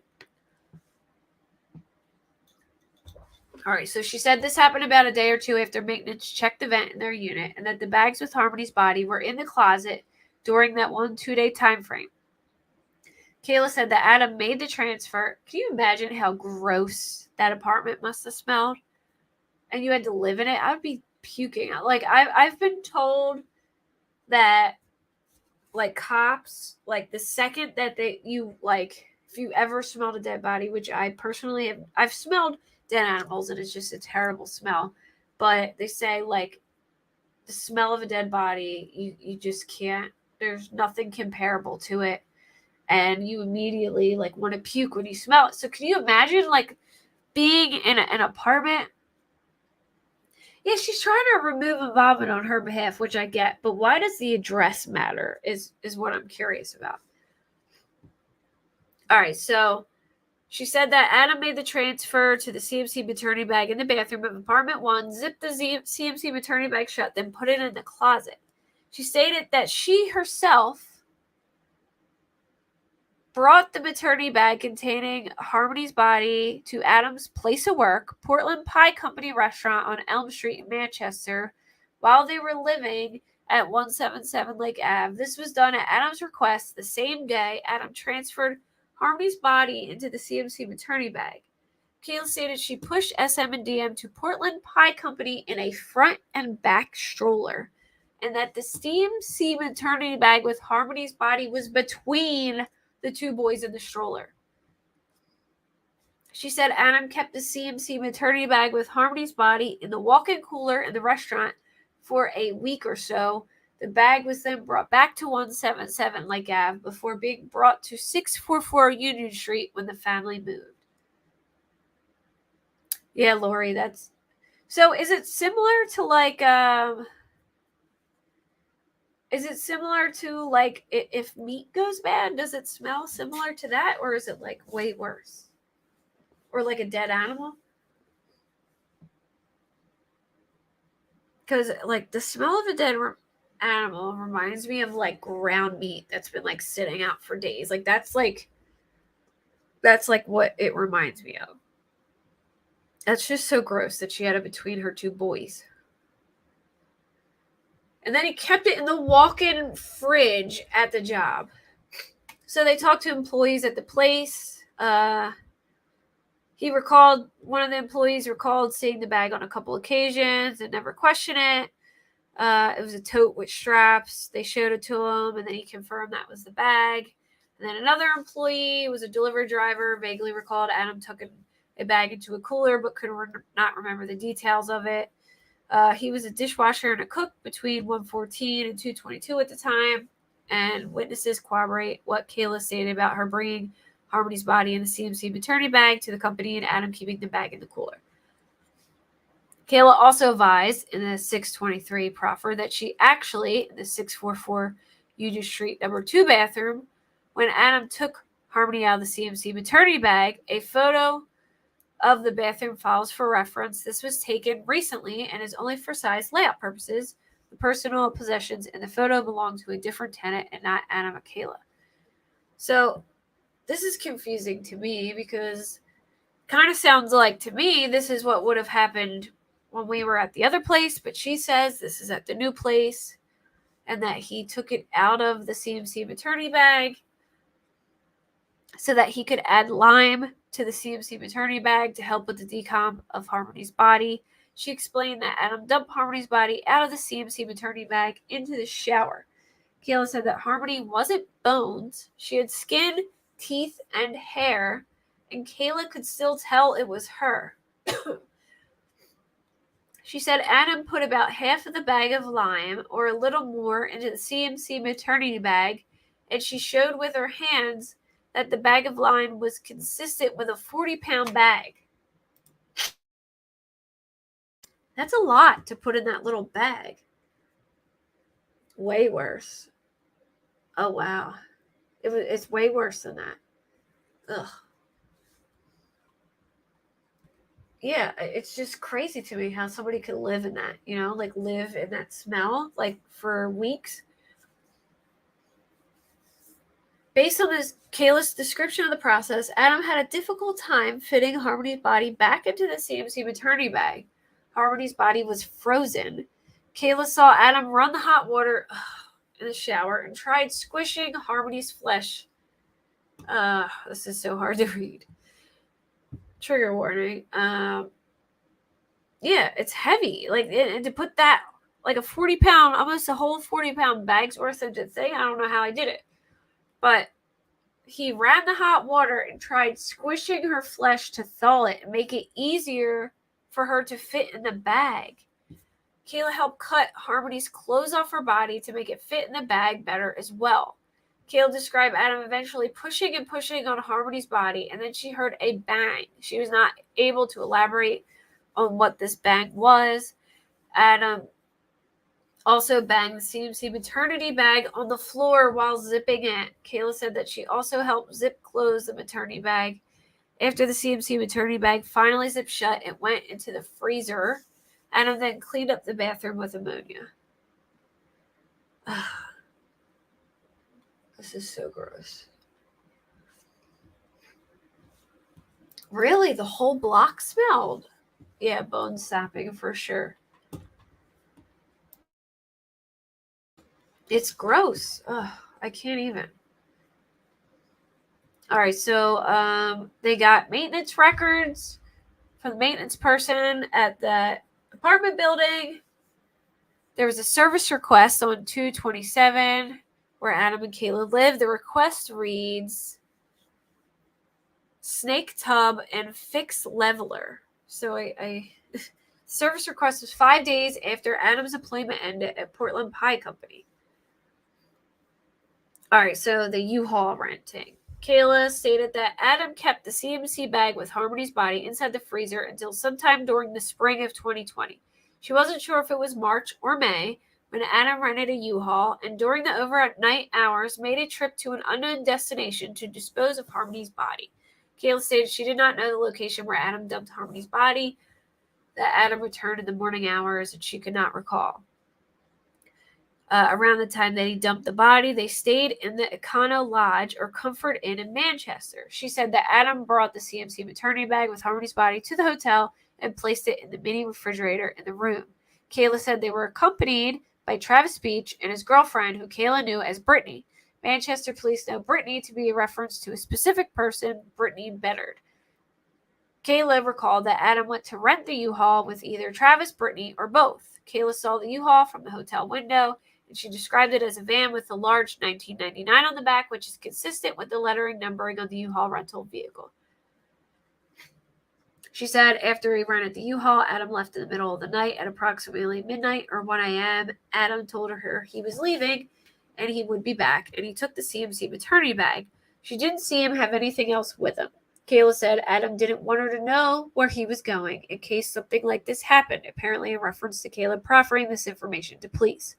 Kayla said Adam then returned at approximately 5 or 6 a.m. that morning, which I believe because I feel like Adam would try and not protect her, but himself in this situation so that Kayla couldn't rat on him. I think he's a narcissist, and I think he didn't tell her to protect himself.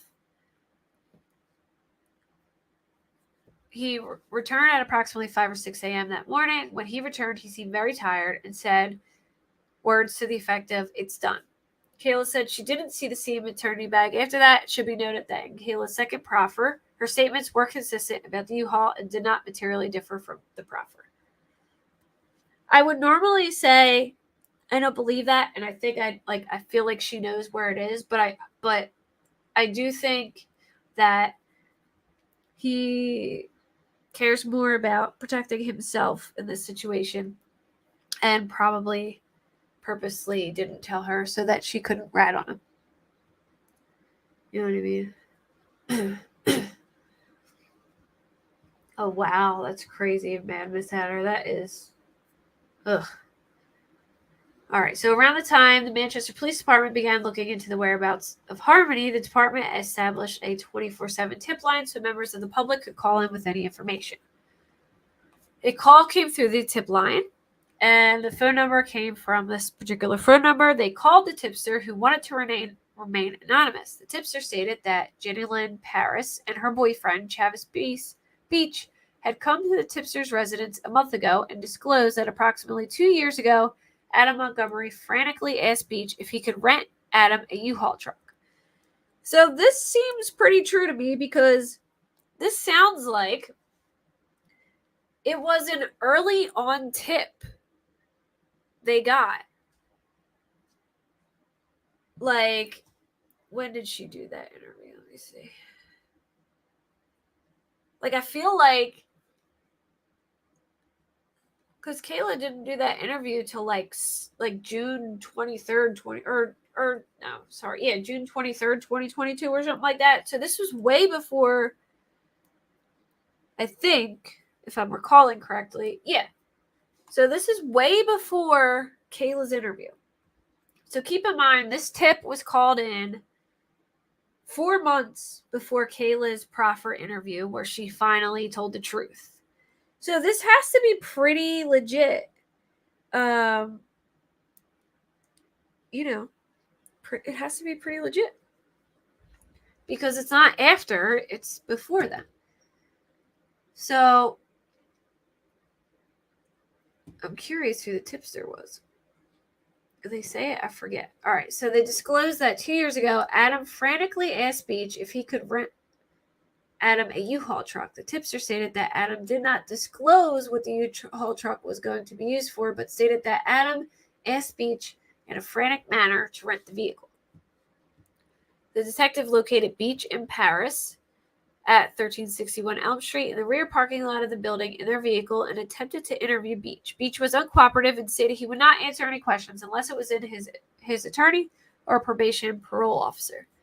On 3/09/2022, they made contact with Beach at the probation and parole office. I asked Beach to tell us about Adam asking for a U-Haul. Beach stated he recalled it was around wintertime of 2019, early 2020. Beach stated that he had run into Adam on the street in the area of Union/Bridge at a convenience store.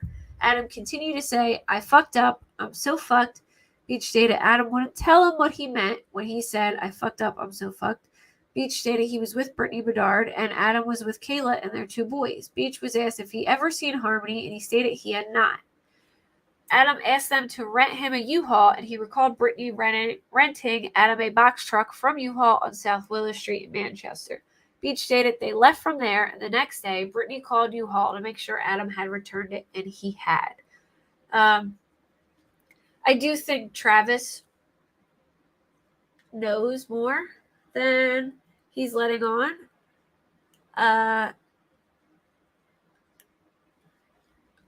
I'm wondering if he's like one of them guys who just wants to like be the cool guy, or like, what wants to be the guy who like helps somebody out or whatever, I don't know. Beach stated he had never heard or seen Harmony and only knew Adam to have two sons. Beach stated he thought Adam and Kayla were living on the second floor of an apartment on Union Street at the time of the U-Haul incident. Beach was asked if he ever knew Adam and Kayla to have a car. He stated he had never seen them with a car. Beach was asked why he hadn't been cooperative initially, and he stated once he saw things in the news, he put two and two together and thought maybe it was related. So he didn't want to get cooperative, I guess. He thought it was related. It was like, maybe I shouldn't say anything. Beach then, as I continued to ask questions, Beach then asked what I was getting at and stated he wanted an attorney. Before 2022, I interviewed Bobby Johnson, an inmate at County House of Corrections, who wished to speak with us about Harmony Montgomery investigation, specifically in regards to Travis Beach. So I guess he was in jail with this guy. Maybe, or no, never mind. He's known him for 7 to 8 years. Johnson stated he had a conversation with Beach a few weeks prior at the end of March or beginning of April. Johnson stated they were at a drug house, getting high and smoking crack. Beach stated he had something to tell Johnson and that it was eating at him. Beach stated, now mind you, this is also an independent conversation with another person before Kayla told her story. Beach stated he has something to tell Johnson that was eating at him. Beach stated Adam was one of his best friends. Johnson stated also present at the time was Beach's girlfriend, Jenny Lee Paris. Beach stated Adam called him and came over to his place. And Adam said he fucked up and that he did wrong and needed his help. Johnson stated Beach's girlfriend then stopped him from saying anything further to Johnson about Adam's statements. Johnson stated the tone of the conversation was that Beach was going to say Adam killed the kid and disposed of the body. He stated Beach was saying Adam was asking him for a few days to help him get rid of stuff. I'm thinking maybe her belongings, anything that could have had decomp or DNA on it. Johnson stated that Beach never mentioned body parts, but that it was stuff wrapped in plastic or plastic bags. Johnson also mentioned Adam asking for tools and supplies and included blankets and tarps from Beach. Generally told Beach not to talk further about it because it could get him in trouble. Johnson felt that Beach was trying to get it off his chest, Beach also stated to him that police had been looking for him to ask him information. I asked him who else was there during the conversation. He stated just Beach, Jenna Lee, and himself. Johnson added that he believed Beach mentioned the west side of Manchester as areas they went and possibly a street starting with the letter C. Johnson also believed Beach was driving when all of this happened. So, west side of, keep that in mind, guys, the west side of Manchester and a street that started with the letter C. I'm wondering if that's like where they dumped the body.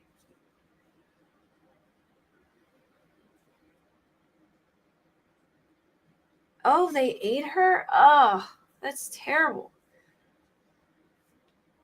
On 4/21, I interviewed Travis Beach at New Hampshire State Prison with his probation officer. Beach stated that Adam Montgomery requested that Beach rent a U-Haul for him. Beach did not have a license, so he used Brittany to rent the U-Haul for them. Beach stated that Adam and Kayla were picked up from the Orange Street Union area. He stated they had children with them, but only 2 children. Beach believed that the weather was starting to get warm, but there was still snow on the ground, and that was potentially inside February-March timeframe. He stated that he was at the Comfort Inn around this time, and Adam and Kayla were staying at the Econo Lodge. He advised that during this time, when Adam was requesting a U-Haul, Adam approached Beach, stating that he effed up. He believed this to be after the U-Haul was rented. Adam never told Beach that what he needed the U-Haul for, and Beach never asked. So this is why his story doesn't add up to me, and I'll say why.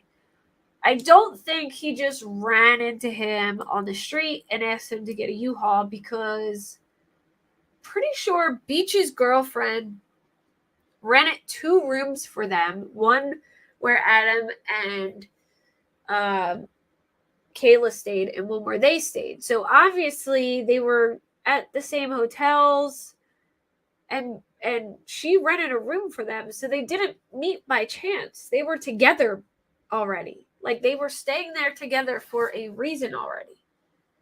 So, like, the story doesn't really add up to me, because he said they just ran into each other on the road, when that doesn't really seem like the case. He believed this to be after U-Haul, or Adam approached Beach saying that he fucked up. He believed this to be after the U-Haul was rented. Adam never told Beach what he needed the U-Haul for, and Beach never asked. Beach advised that Adam told him he was having problems with CPS during this time, and that's why they were staying at the Econo Lodge. Now, CPS was kind of like on their tail, because of I think the incident where she had the black eye, and then they checked on her, and then there was something else happened, and they were kind of in the process of like looking for them. So I feel like they were purposely hiding out at this place to avoid getting in trouble by CPS. Prior to the interview concluding, Beach signed a consent to search his Facebook account after stating him and Adam used the platform to communicate. Beach provided us with his login information, and a preservation was completed for his account, which was identified as Facebook account TDBeach618. After the preservation was completed, I attempted to log in the account, but the login information did not work. In her 6/03/2022 proffer, Kayla explained the reason why she initially said that the last time she saw Harmony was when Adam dropped her off at Dunkin' Donuts was because Adam told her to say that time frame and to say that Adam was returning Harmony to her mother. She said in essence that Adam told her she wouldn't get in trouble if she stuck to the story. On 6/9/2022, I conducted a voluntary interview with Nicole Giles, a former tenant of 177 Lake Avenue in Manchester. They lived at the address during the time period when Adam and Kayla were residents there and was associate of theirs. Giles remembers going to the Econo Lodge to see Kayla and Adam during that time frame. And during that time, when Kayla and Adam were living at 644 Union Street, she advised that she did not go in the hotel room, but believed she dropped something off to them. She also believed this was odd that they were renting a hotel while they also had an apartment in the city. All right, so now they interview Brittany Bedard, which was Travis's girlfriend. They found her in Daytona Beach, Florida. She agreed to a voluntary interview. Bedard remembered going to Adam and Kayla's located at 644 Union Street and playing with one of their children. Okay, so now we have this concludes that they didn't just run into each other on the street. They were regularly hanging out because she was at their house playing with their children, and she took a photo at the time on 3/01/2020. And the photo showed a GPS location of 644 Union Street, and she also provided us with her email address at the time.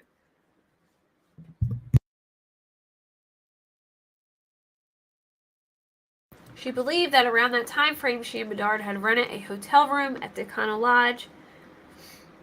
She stated that she believed that she tried to rent a room at the Comfort Inn first, but did not end up renting it due to having to put down a large deposit on the room.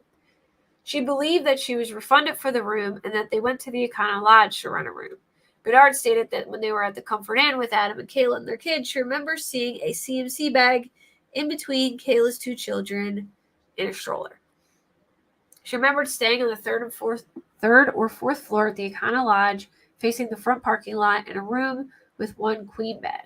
She was able to get the hotel room information for Brittany Bedard from Econo Lodge, which showed she rented 2 hotel rooms for 2 nights, one being 216 and the other room being 313.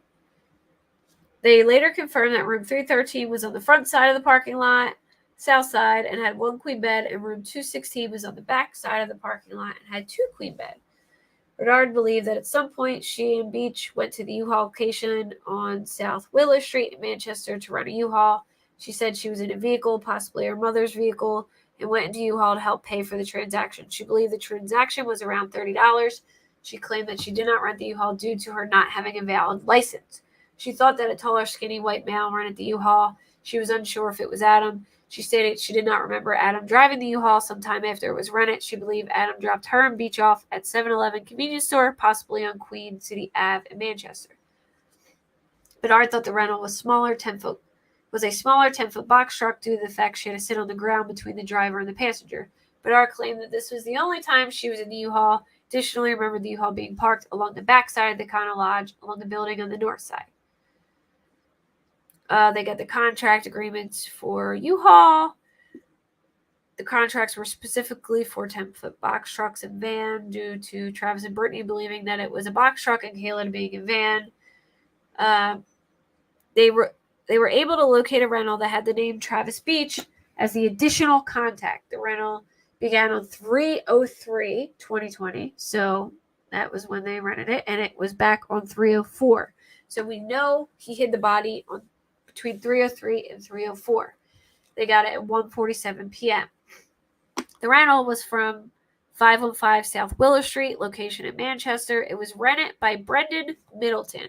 Should be noted that according to police department in-house information on file, I know that Middleton is reportedly 6 feet tall and approximately 175 pounds, which is consistent with the taller, skinny white male described by Bedard.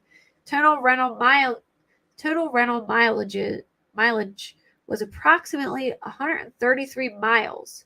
The rental cost was approximately $32.49, with the additional charge of $104.74, which according to Golmet was never paid. The information from the U-Haul showed that the $32.49 was paid via MasterCard, having a partial card number, and then they show the card number. So I think possibly, I don't think they went 133 miles away to hide the body. I think that they were possibly using this thing as a car also. Take me here, take me there, go get my drugs, go get things from the house, whatever. And then later on that night, he took the car, because you could see in their messages, he says like, oh, hey, we need to use the van for 10 minutes, blah, blah, blah.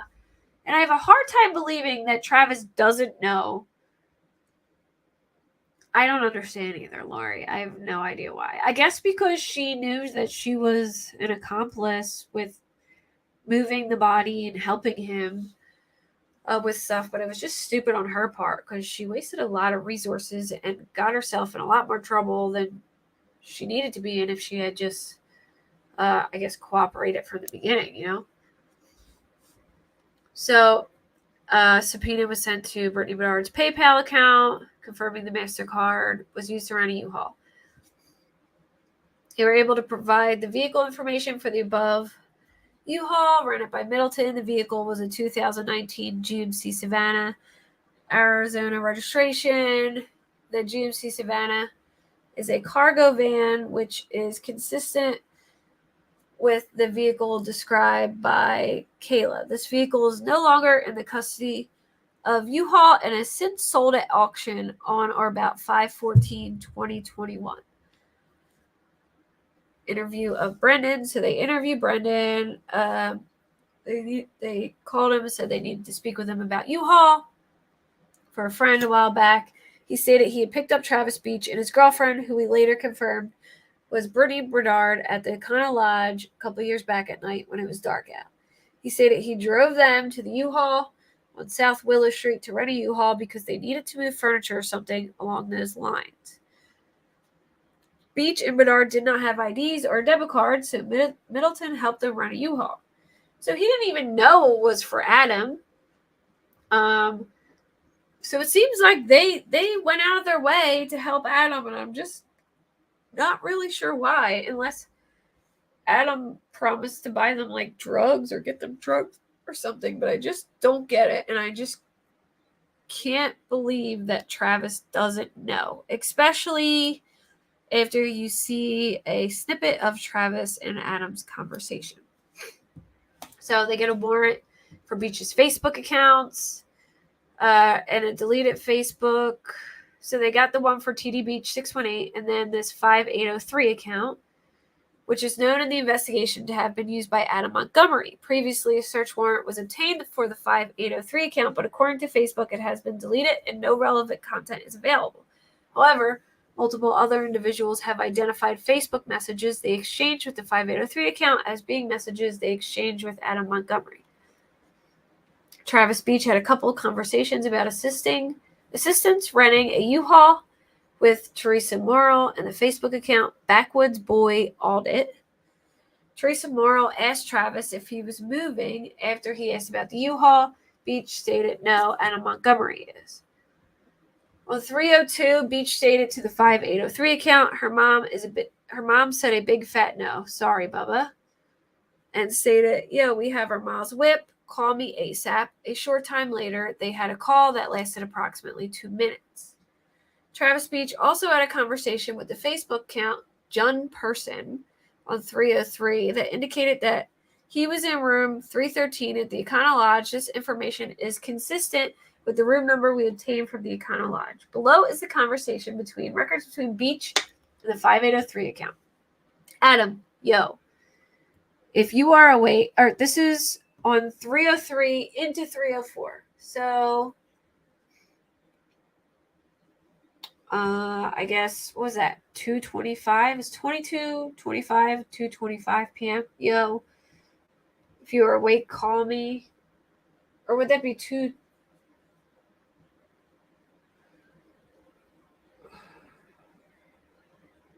Would that be 2:25 p.m.? I don't know. I'm bad at military time.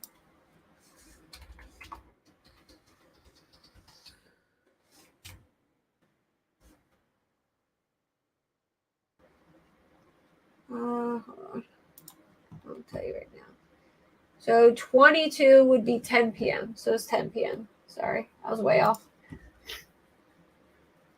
So, because it starts at 12, yeah. So 22 would be 10:25 p.m.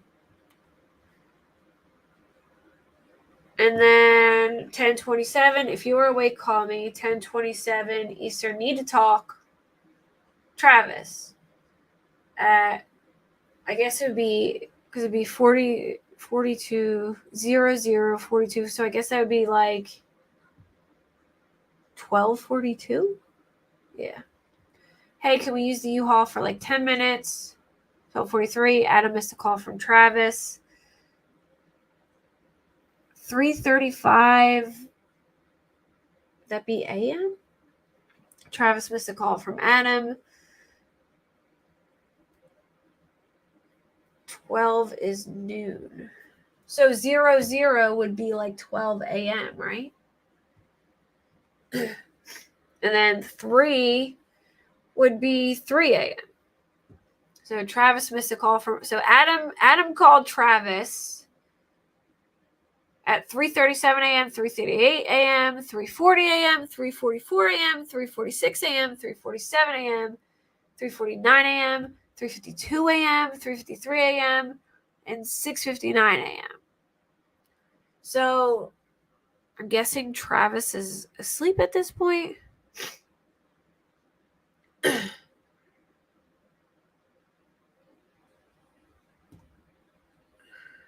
Travis at 12:16 noon. Please let me know when I can come by and grab my stuff because we only have the car till 1:30. Thank you, Bubba. Adam missed a call from Travis at 12:18.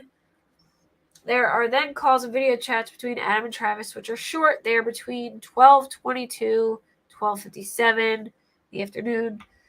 Then at 2:47 in the afternoon, bro, what U-Haul did you drop it off at? Because he just got a text saying the van was supposed to be back at 2. Please let me know what is going on. Travis, ASAP. I dropped it off on Willow. My word.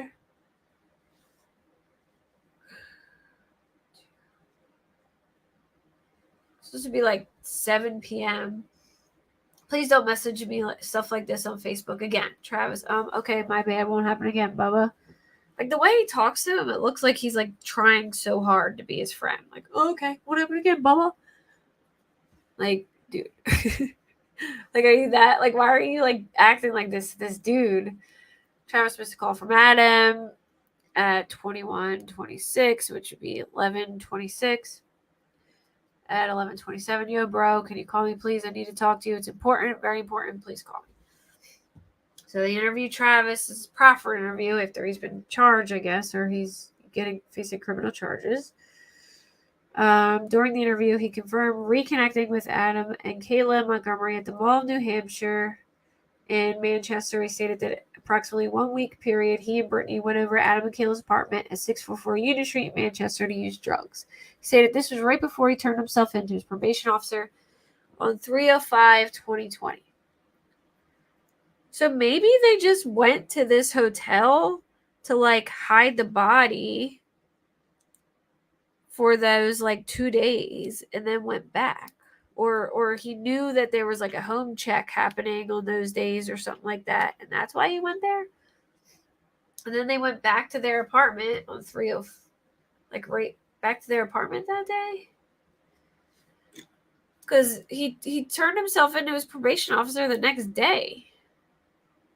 Beach stated that Adam asked him for help in person renting U-Haul, and he and Brittany assisted in doing so. Beach confirmed the U-Haul was run out on South Willow Street in Manchester for Adam. Once the vehicle was rented, it was brought to the Econo Lodge by Beach and Brittany Bernard, where the keys were turned over to Adam. Beach denied driving the vehicle after the keys were turned over to Adam.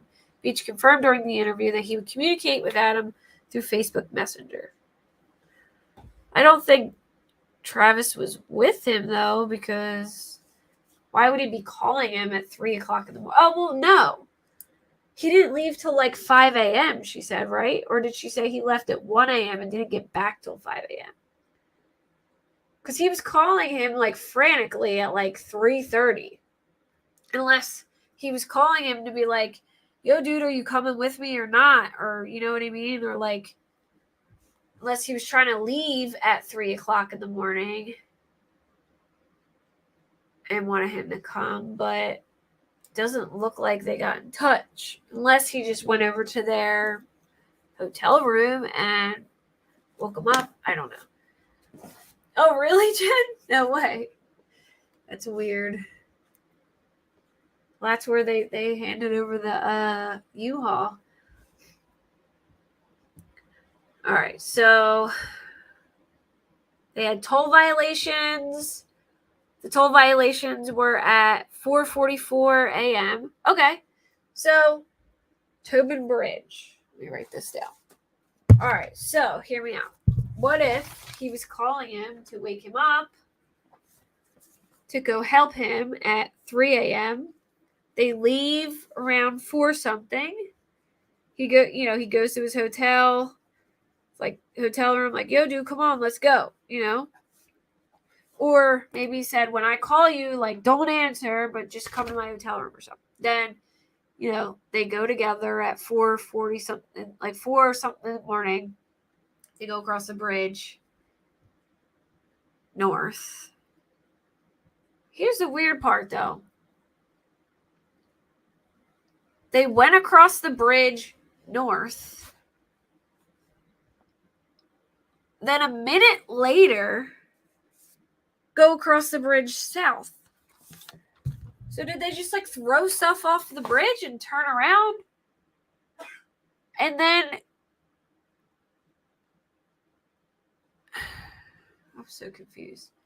So they go across the bridge north, turn around and go right back across the bridge, and then south.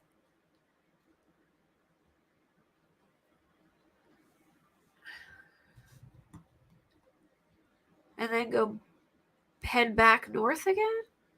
But I gotta see where the hotel is, because this doesn't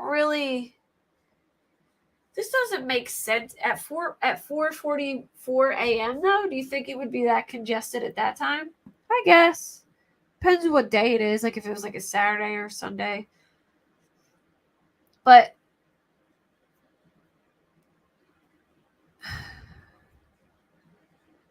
my question is, if they came north,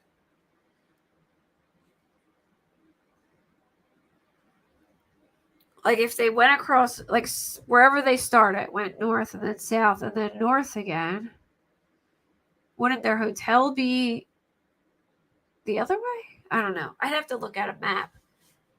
Unless there was like different exits that would take them across that. I don't know. These times are consistent with the time frame described by Kayla as to when Adam was using the U-Haul to dispose of Harmony's body. The information from MassDOT includes photographs taken at the times of the violation.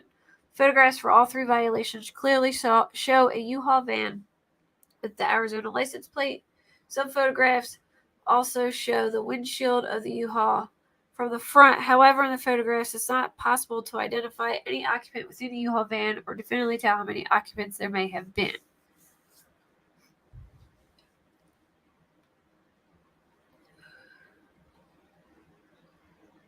Unless he just went through and then did like a U-turn and went right back through.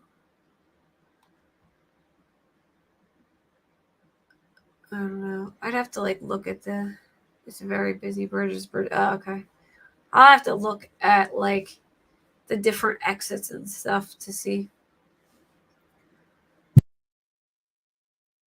All right, so it was sold at auction, the van.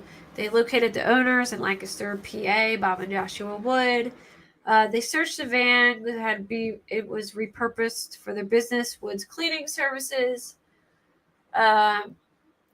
They used Blue Star to detect hemoglobin. There appeared to be a reaction on the right side of the interior step on the driver's side, a faint reaction on the passenger side floorboard, and 2 reactions approximately halfway up the back of the passenger's seat, along with the seat closest to the door. The areas are swabs, and the swabs are pending for further testing.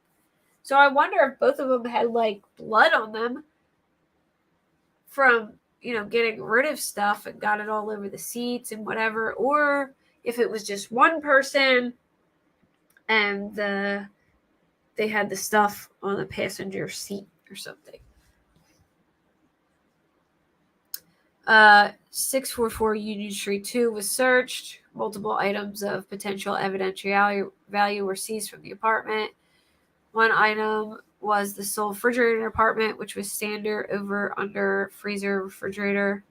There were some indications from the owner of 644 Union Street the refrigerator received in the apartment may not have been the same refrigerator that was there when Adam and Kayla lived in the apartment. However, he was unable to definitively say if it was or not a different refrigerator. They processed the seized refrigerator at Blue Star. Upon processing, there appeared to be a small reaction to the Blue Star on the bottom right of the interior of the refrigerator and 3 significant circular reactions, together with some small reactions on the bottom of the interior of the refrigerator. Each of these areas were swabbed, and the swabs are pending. Brittany Bernard rented rooms 216 and 313 at the Kena Lodge for 2 nights. In addition, messaging from Travis Beach's Facebook account shows that he and Bernard were in room 313. This means it is likely that Adam and Kayla were in room 216. This room faced the rear side of the Econo Lodge, which is consistent with the information from Kayla about the room she and Adam stayed in. They went to Econo Lodge to search room 216. Consent from the hotel owner. They focused on the mini fridge of the room based on Kayla's statements, with the CMC maternity bag of Harmony's body being placed in the mini fridge of the room. They processed it with Blue Star, which showed a small quick reaction underneath the interior freezer space, a small quick reaction to the area of the interior door where it has can holders, and a small quick reaction on the bottom of the door. Each of these areas with swabs, and the swabs are pending forensic testing. To date, Harmony's remains have not yet been located. Because of this, they have probable cause to arrest him, and that's it. I guess. Hold on. Let me see if I can just Google this real quick. I was going to play the body cam for Chad Doerman, but I've been on here for so long, I'm just going to give a rundown, and then next time I'm live, we can play the body cam, but I'm sure most of you have seen it already, and if you haven't, I will send you in that direction to watch it, but I will explain everything that happened when I get there. I just want to see this Tobin Bridge real quick.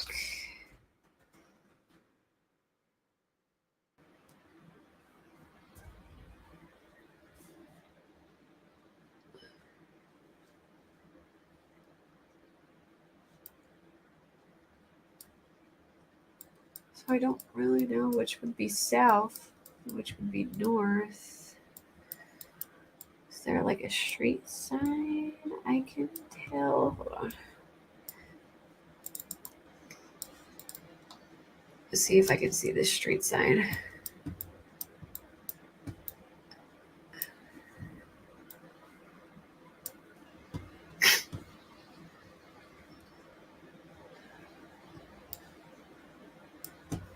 It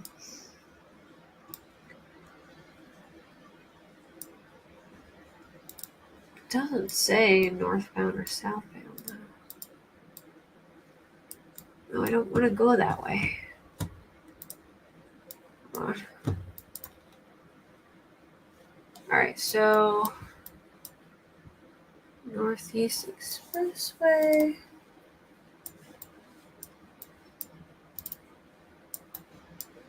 I want to go here.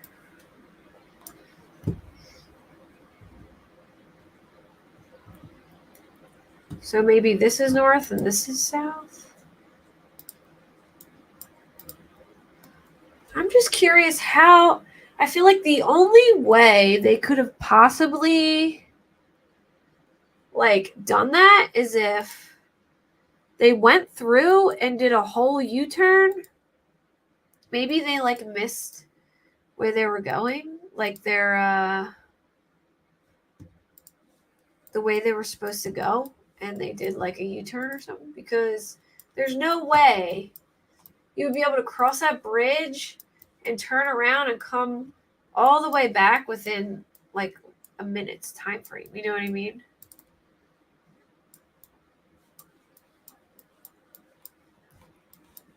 There's just no way.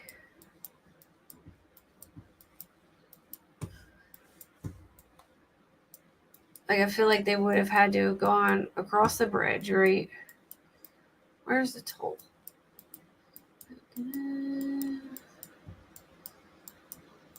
So I guess the toll.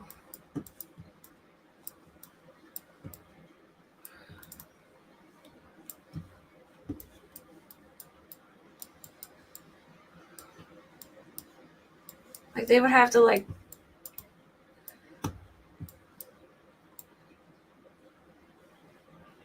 how would they do that?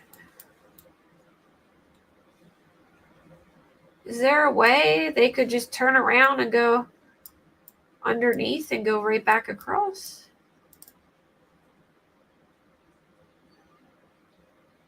Because I am so confused now.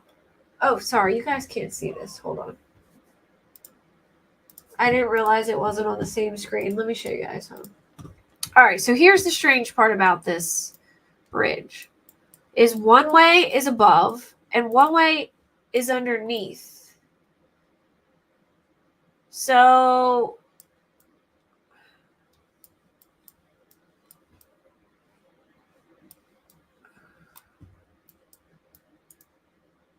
if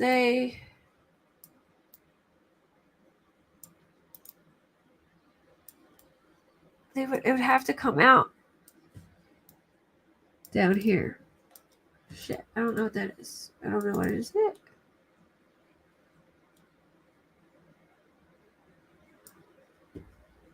So I guess they could have went one way, came out, went around, then just shoot right back up. That's what had to have happened, because it's like one, you see what I'm saying? It's like one is on top, so they would have had to just turn around and went right on back. Maybe they made like a wrong turn, or maybe they were thinking about throwing stuff over the bridge and then realized it wasn't the greatest idea.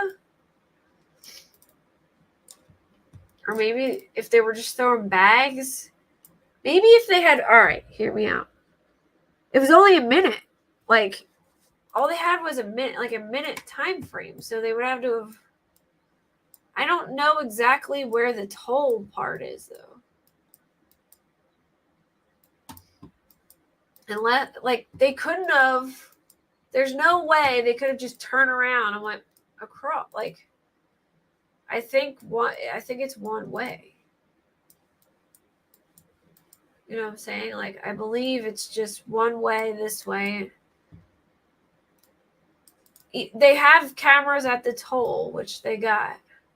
Jen, is that how it is? Is the bottom and top both ways, or is one way on top and one way on the bottom? Well, anyways, here's my thought. Ready? 4:00 in the morning. They drive across the bridge and just start throwing shit out the window, off the bridge, turn back around, go over the bridge again.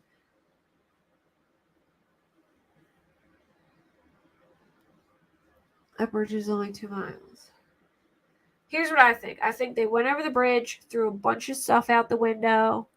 Because from what it sounds like, there was body parts, several different body parts wrapped in plastic. I think they went over the bridge, threw the plastic out the window, off the bridge, right? Turned around. They still had some left.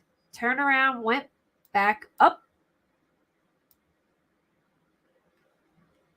I think it would have been from the other side. Went back up the bridge, throw more stuff out, then went and did something for like a little less than an hour, and then came back. Yeah, that's what I thought. Yeah, that's my opinion. I think they threw some of the stuff out over the water, like into the water. Yeah, they had to have literally turned around. Like, here, they probably turned around, got off down here, went up, went over, then came back around. You know what I mean? But anyways, real quick, I'm just going to go over the Chad Doerman stuff real quick. This man is just as bad as Adam Montgomery, if not worse. So on Father's Day, this dad lined up his 3 sons. I believe their ages were like 3, 4, and 7. They were young, very young kids, and shot them all execution style. Their mother, frantic, tried to intervene and grab the gun out of his hand, and she was shot in the hand. One of the boys got away and started running, I guess, through like their backyard and like a field. He chased down the boy, got him, drug him back to the spot and killed him. There was an older stepdaughter who got away and was running and screaming and stopped, I believe, a car. Stopped a car where she was screaming, my dad is my father's killing everybody. And the mom had to go to the hospital, and she was told at the hospital that her 3 boys had passed. The police got there because the woman who saw the daughter called them. They got there pretty quick, and they were trying to perform life-saving measures on these 3 little boys, and they were unsuccessful. And this man laid there waiting for them to arrive. He was relatively calm. They arrested him, and that was that. And they took him in. He admitted to the crime and said that he had been planning it for months. Just absolutely sickening. And I just can't believe that, again, any parent could ever do this to a child. And I will just never understand why this keeps happening over and over and over again. It will never make sense to me, or anyone for that matter. And I just feel so terrible for this mother who, was trying to save her babies and grabbed the gun out of this man's hand, and just how scared these poor kids probably had to have been. I mean, it literally just breaks my heart into a million pieces to think about it. There is a video on Long Crime of him being arrested.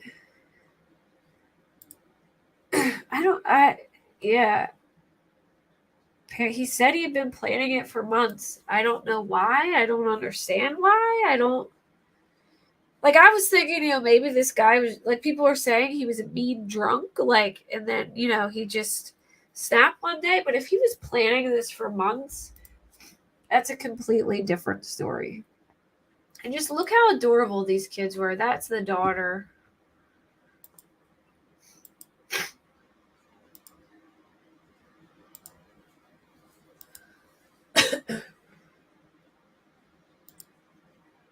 Look at this one. Oh my God. Look how cute they are. Look at the little mommy outfit. Ugh. This just kills me. Yeah, that's the daughter. I'm curious if the 3 boys were his kids or stepsons, because they look a lot like the daughter. Yeah, he ran away and he chased the poor kid down and drug him back and killed him. Just absolutely sick. Absolutely sick that this man could do something like that. And why? For what? Why would an adult ever want to hurt a child? And 2, why would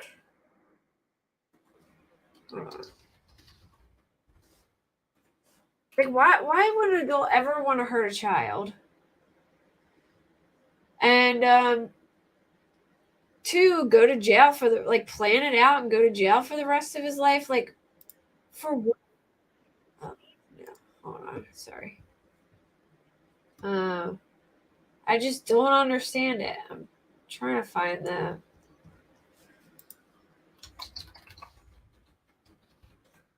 video. Here it is. I can play it if you guys want. I'm gonna play it fast though.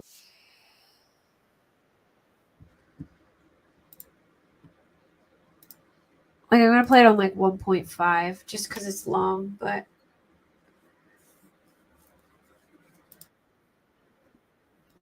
Can you guys hear that?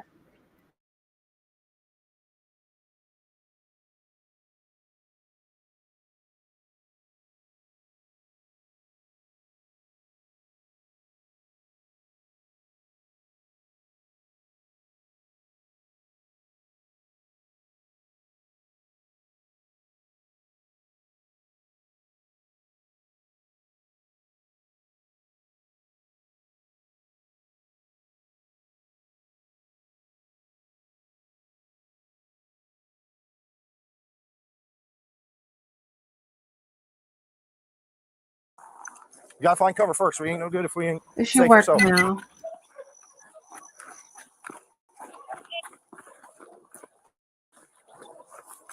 Hey, no. We need to come from this side where we can see him. Don't take cover behind her. We see him. We're going to approach from this side. We got cover. Can you see, like the black dot? Right here. I believe that's where the kids were lined up, and that's where the cop was trying to, yeah, like I'm wondering. Show us your fucking hands now. Stand up. Stand up. On drugs. Stand up. Stand up now. Stand up. Stand the fuck up. Get your hands up. Like, it's in there. You know, it's one thing to go like, oh, you know, maybe it's like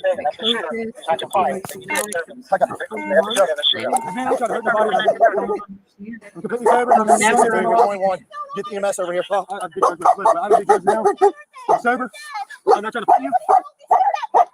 63. Get your butt inside. Gatlin, get your butt inside. We on primary? 29, we got 3 Main. down. 63, we're 21. Have EMS respond over here. You're clear, they're being advised. Robert 34, start mass gas, 63, do you want them to respond to the Laurel Lindale address? Where exactly do you need them? We're right in the front yard.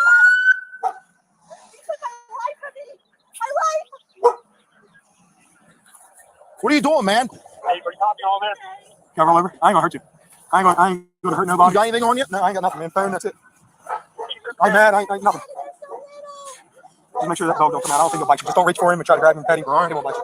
What's going on, man? Nothing. Can I stand up? It's kind of uncomfortable. I'm gonna get you here in a I ain't second. running away. You can do whatever you want.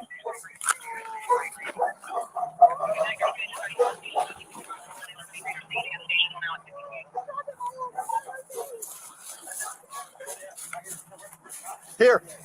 You the only one else inside the house? What? You the only one else inside the house? Sit down right here. My daughter, she ran over to the fire department. Sit down. It's my stepdaughter. Put him in the cage.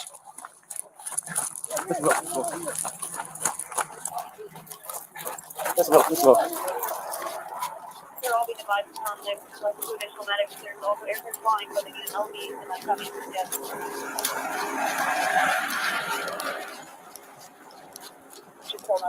Can you get the wallet out of my back pocket? I can't imagine one Yeah, the right to main solid. having to see your children like being killed in front of you. And if he did that to like spite her for some reason, he's just a total. I mean, he's a piece of shit to begin with, but still. And not only that, but like, just have to watch that unfold. And the panic and trying to save your kids and grab The firehouse is advising them that the male shot the entire family. I just can't even imagine, like, she will never be the same, ever. You know what I mean? Here. We've asked that last place we've been told. You show me your hands now! Stand up and walk to me! Walk towards us! Stand up now! Walk towards us! Stand up with your hands up! I think this, like, squared back around to the Stand up now! Not showing hands or falling hands. His name is Chad Doerman. These kids are in front. We gotta go. When he first started, he's not complying. And that's 3 kids, you know what I mean? I'm trying. I was wondering that too, man, Miss Hatter. I mean, from all the articles I've seen, they refer to the boys as his children. And they said that that was his stepdaughter. But I was curious too if the three boys were his biological or not. But I haven't been able to confirm that. But I think they were. Stay covered. We gotta go. 29 and 53 check up. Okay,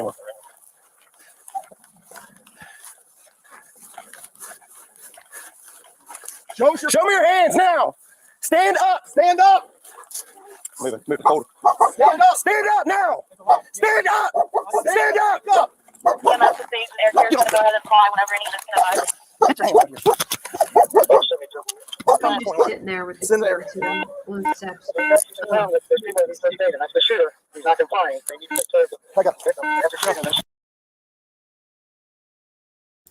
Oh, that guy just makes me sick. And the whole, like, I just can't even imagine what that poor mom is going through.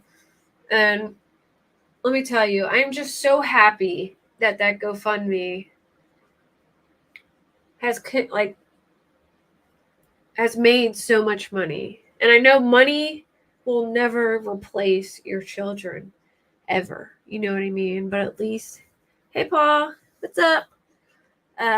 But at least she could have the time to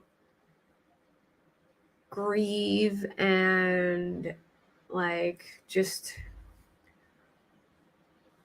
not have to worry about working or bills or anything for a long time. Just I don't know. Do you guys want to see the court thing too? That's about 8 minutes, but I can speed it up too. Yeah. Well, that's expensive as well. You know what I mean? But hopefully, she won't have to worry about anything for a long time because I can't even imagine trying to like live a normal life after this. You know what I mean?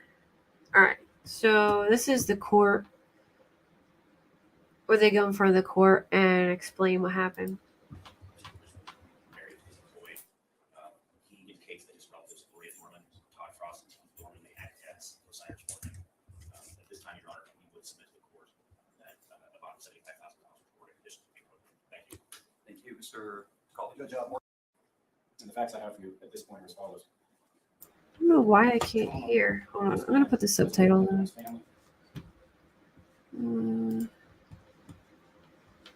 I can't really hear very well. Oh, I know why my speaker turned off. All right, so you guys can probably hear it then. But this is the prosecutor talking to the judge. The community, law enforcement, first responders, and all of the rest of us who have any idea what's going on here is unspeakable. There's been a full admission in this case, Judge. The case is still new. We're still discovering facts. But the evil horror of what we know is impossible to process. In an act of just incomprehensible cruelty, the father who stands before you lined up his 3 young boys, and he executed them in his own home with a rifle. They were ages 3, 4, and 7, Judge. In an act of desperation to save her children, the mother at some point grabbed the gun the father was wielding to attempt to protect them. We know that one of the boys was able to flee into a field near his home. And again, we know from his admission, father hunted that boy down, drug him back to the property, and executed him in front of witnesses. The mother was. Oh, I didn't know he got that far, that he drove. He actually drove to go find him. To just begin to imagine their fear. Oh, I'm sure, Georgia Peach. I don't think I would ever be able to do that. Like, protection, love, guidance in all things. Have to like witness child cases, like abuse cases and stuff like this. Oh, I couldn't do it. He was their world. He was their guardian. He executed them in cold blood. We know that from his admission. It's hard enough to hear about them, but to like witness that stuff. One of the most monstrous, craven, cowardly acts that will ever be our misfortune to see. To make things even more disturbing, Judge, this was no haphazard act again. By his own admission, he planned the events of this day. This did not happen on a whim. He's confessed what I believe is the worst crime, at least I hope, that I'll see in my lifetime. I hope it's the worst fact pattern that ever comes before this court. Judge, it's important for the court to know in the bond we're going to request today, for the court to understand Montgomery County deputies Monroe Township Fire and EMS and other first responders bravely respond to the scene where they don't know what's going on. They did not know what they're facing, and they come into a scene that no one can ever be prepared for. No law enforcement training, no training of any kind prepares you for this. It's easy to forget that these are men and women with families, children. I'm glad they got a confession from him though, and it's not going to be like difficult to get justice at least. They were required to give CPR to gunshot children, 3, 4, and 7-year-old children. They held these boys in their arms, knowing there was nothing they could do to save them. How long do those scars last? The day you wake up from that and you're healed, how do you unsee such an abomination? So from what I was reading, he was like a meme drunk, but I mean, I don't know where that started or where that originated from. I don't know if he was drunk all the time or what, but that's what the consensus in like the comment sections was. The weight of the evidence against the defendant at this point, Judge, we stand here with a full admission of the defendant. That's okay, Linda. You'll have to hit the replay because I'm going to end it soon. But...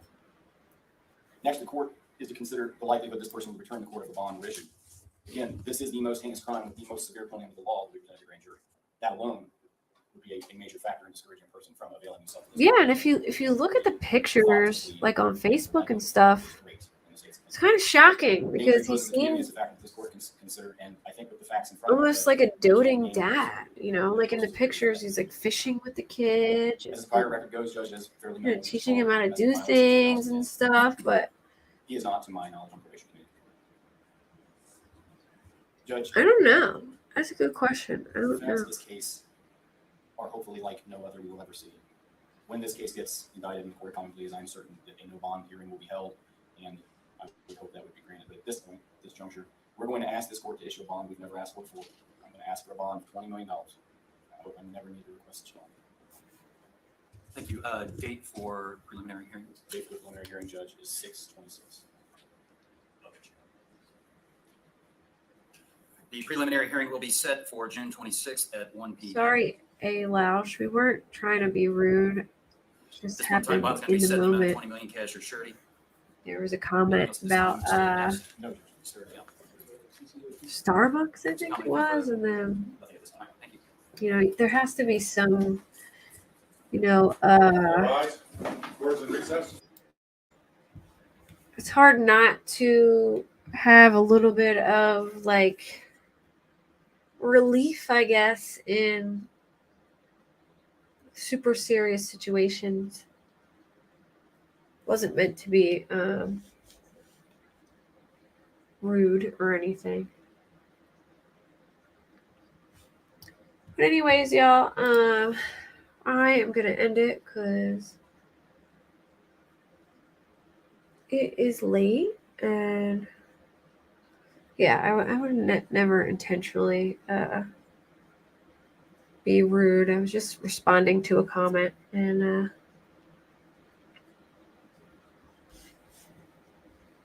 it went there.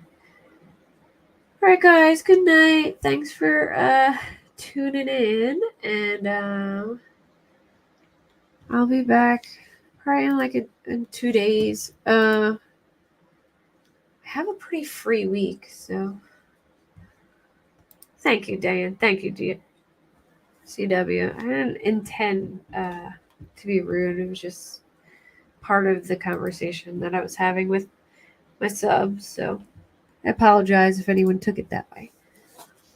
But yeah, I don't have much to do this week, so I'll have plenty of time. I guess we'll see what happens with this Ocean Gate thing, and if they find them, and maybe next live when we know the outcome, we can have a little discussion about it, and you know, hopefully there is some miracle and they find them. It's not looking good though, and I really hope. Let me see. I think we only have. Oh, let me check the latest article. Oh, that one was kind of far. Hold on. I'm trying to see if I can find how how much time they have to find them. This is crazy. Like I'm so worried that they're not going to find this. A whistleblower raised safety concerns about OceanGate submersible in 2018, and then he was fired. Oh wow, that's crazy. I didn't see that. So 9 hours ago, they had 40 hours left. So they're probably about 30 hours now. So hopefully Thursday, 5 a.m. Okay. So hopefully they can find them, but we'll see. Or maybe by some miracle they'll regain contact, through text messages or whatever with this ship and be able to figure out where they were. But I'm wondering if maybe, they got stuck in the wreckage and they're like stuck in it. They can't get out, or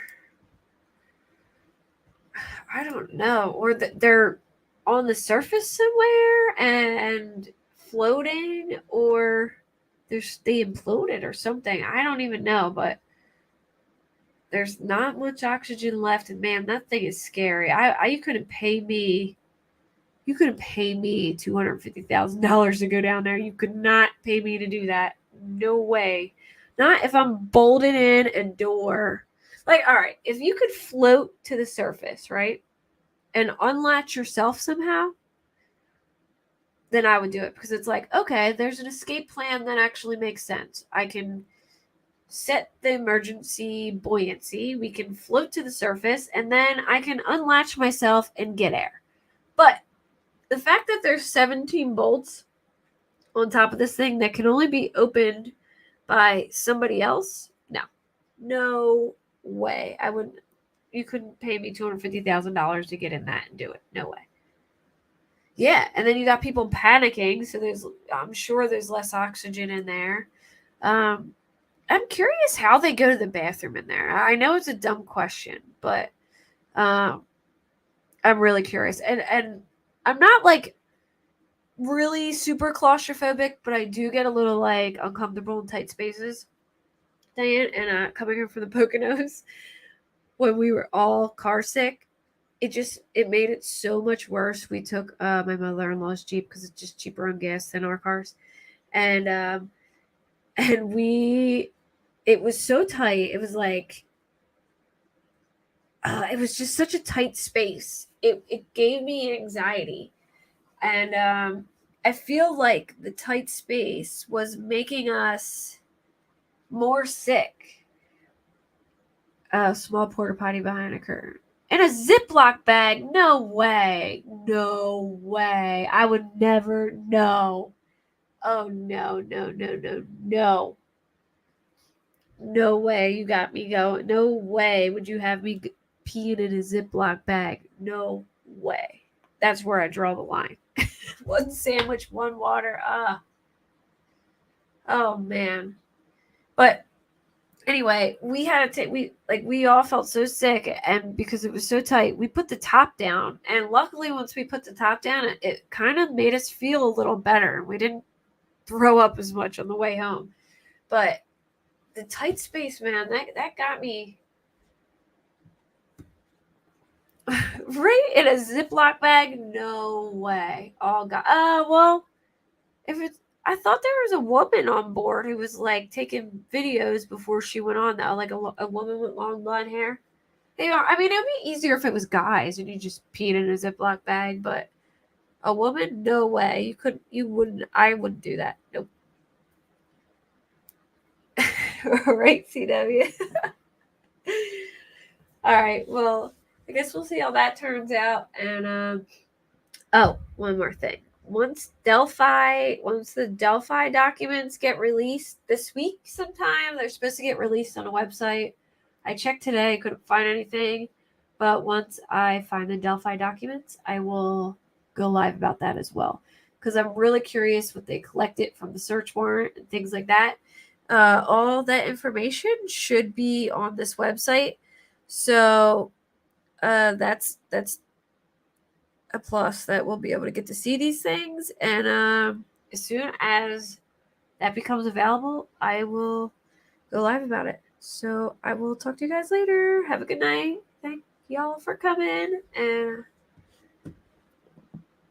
yeah, right? I mean, if they're found, it's gonna turn into a movie. It'll be like one of those blockbuster movies, and they're gonna be all doing interviews and stuff. But I don't know, man. It doesn't look good. All right, bye guys. Thank you. Good night. See ya.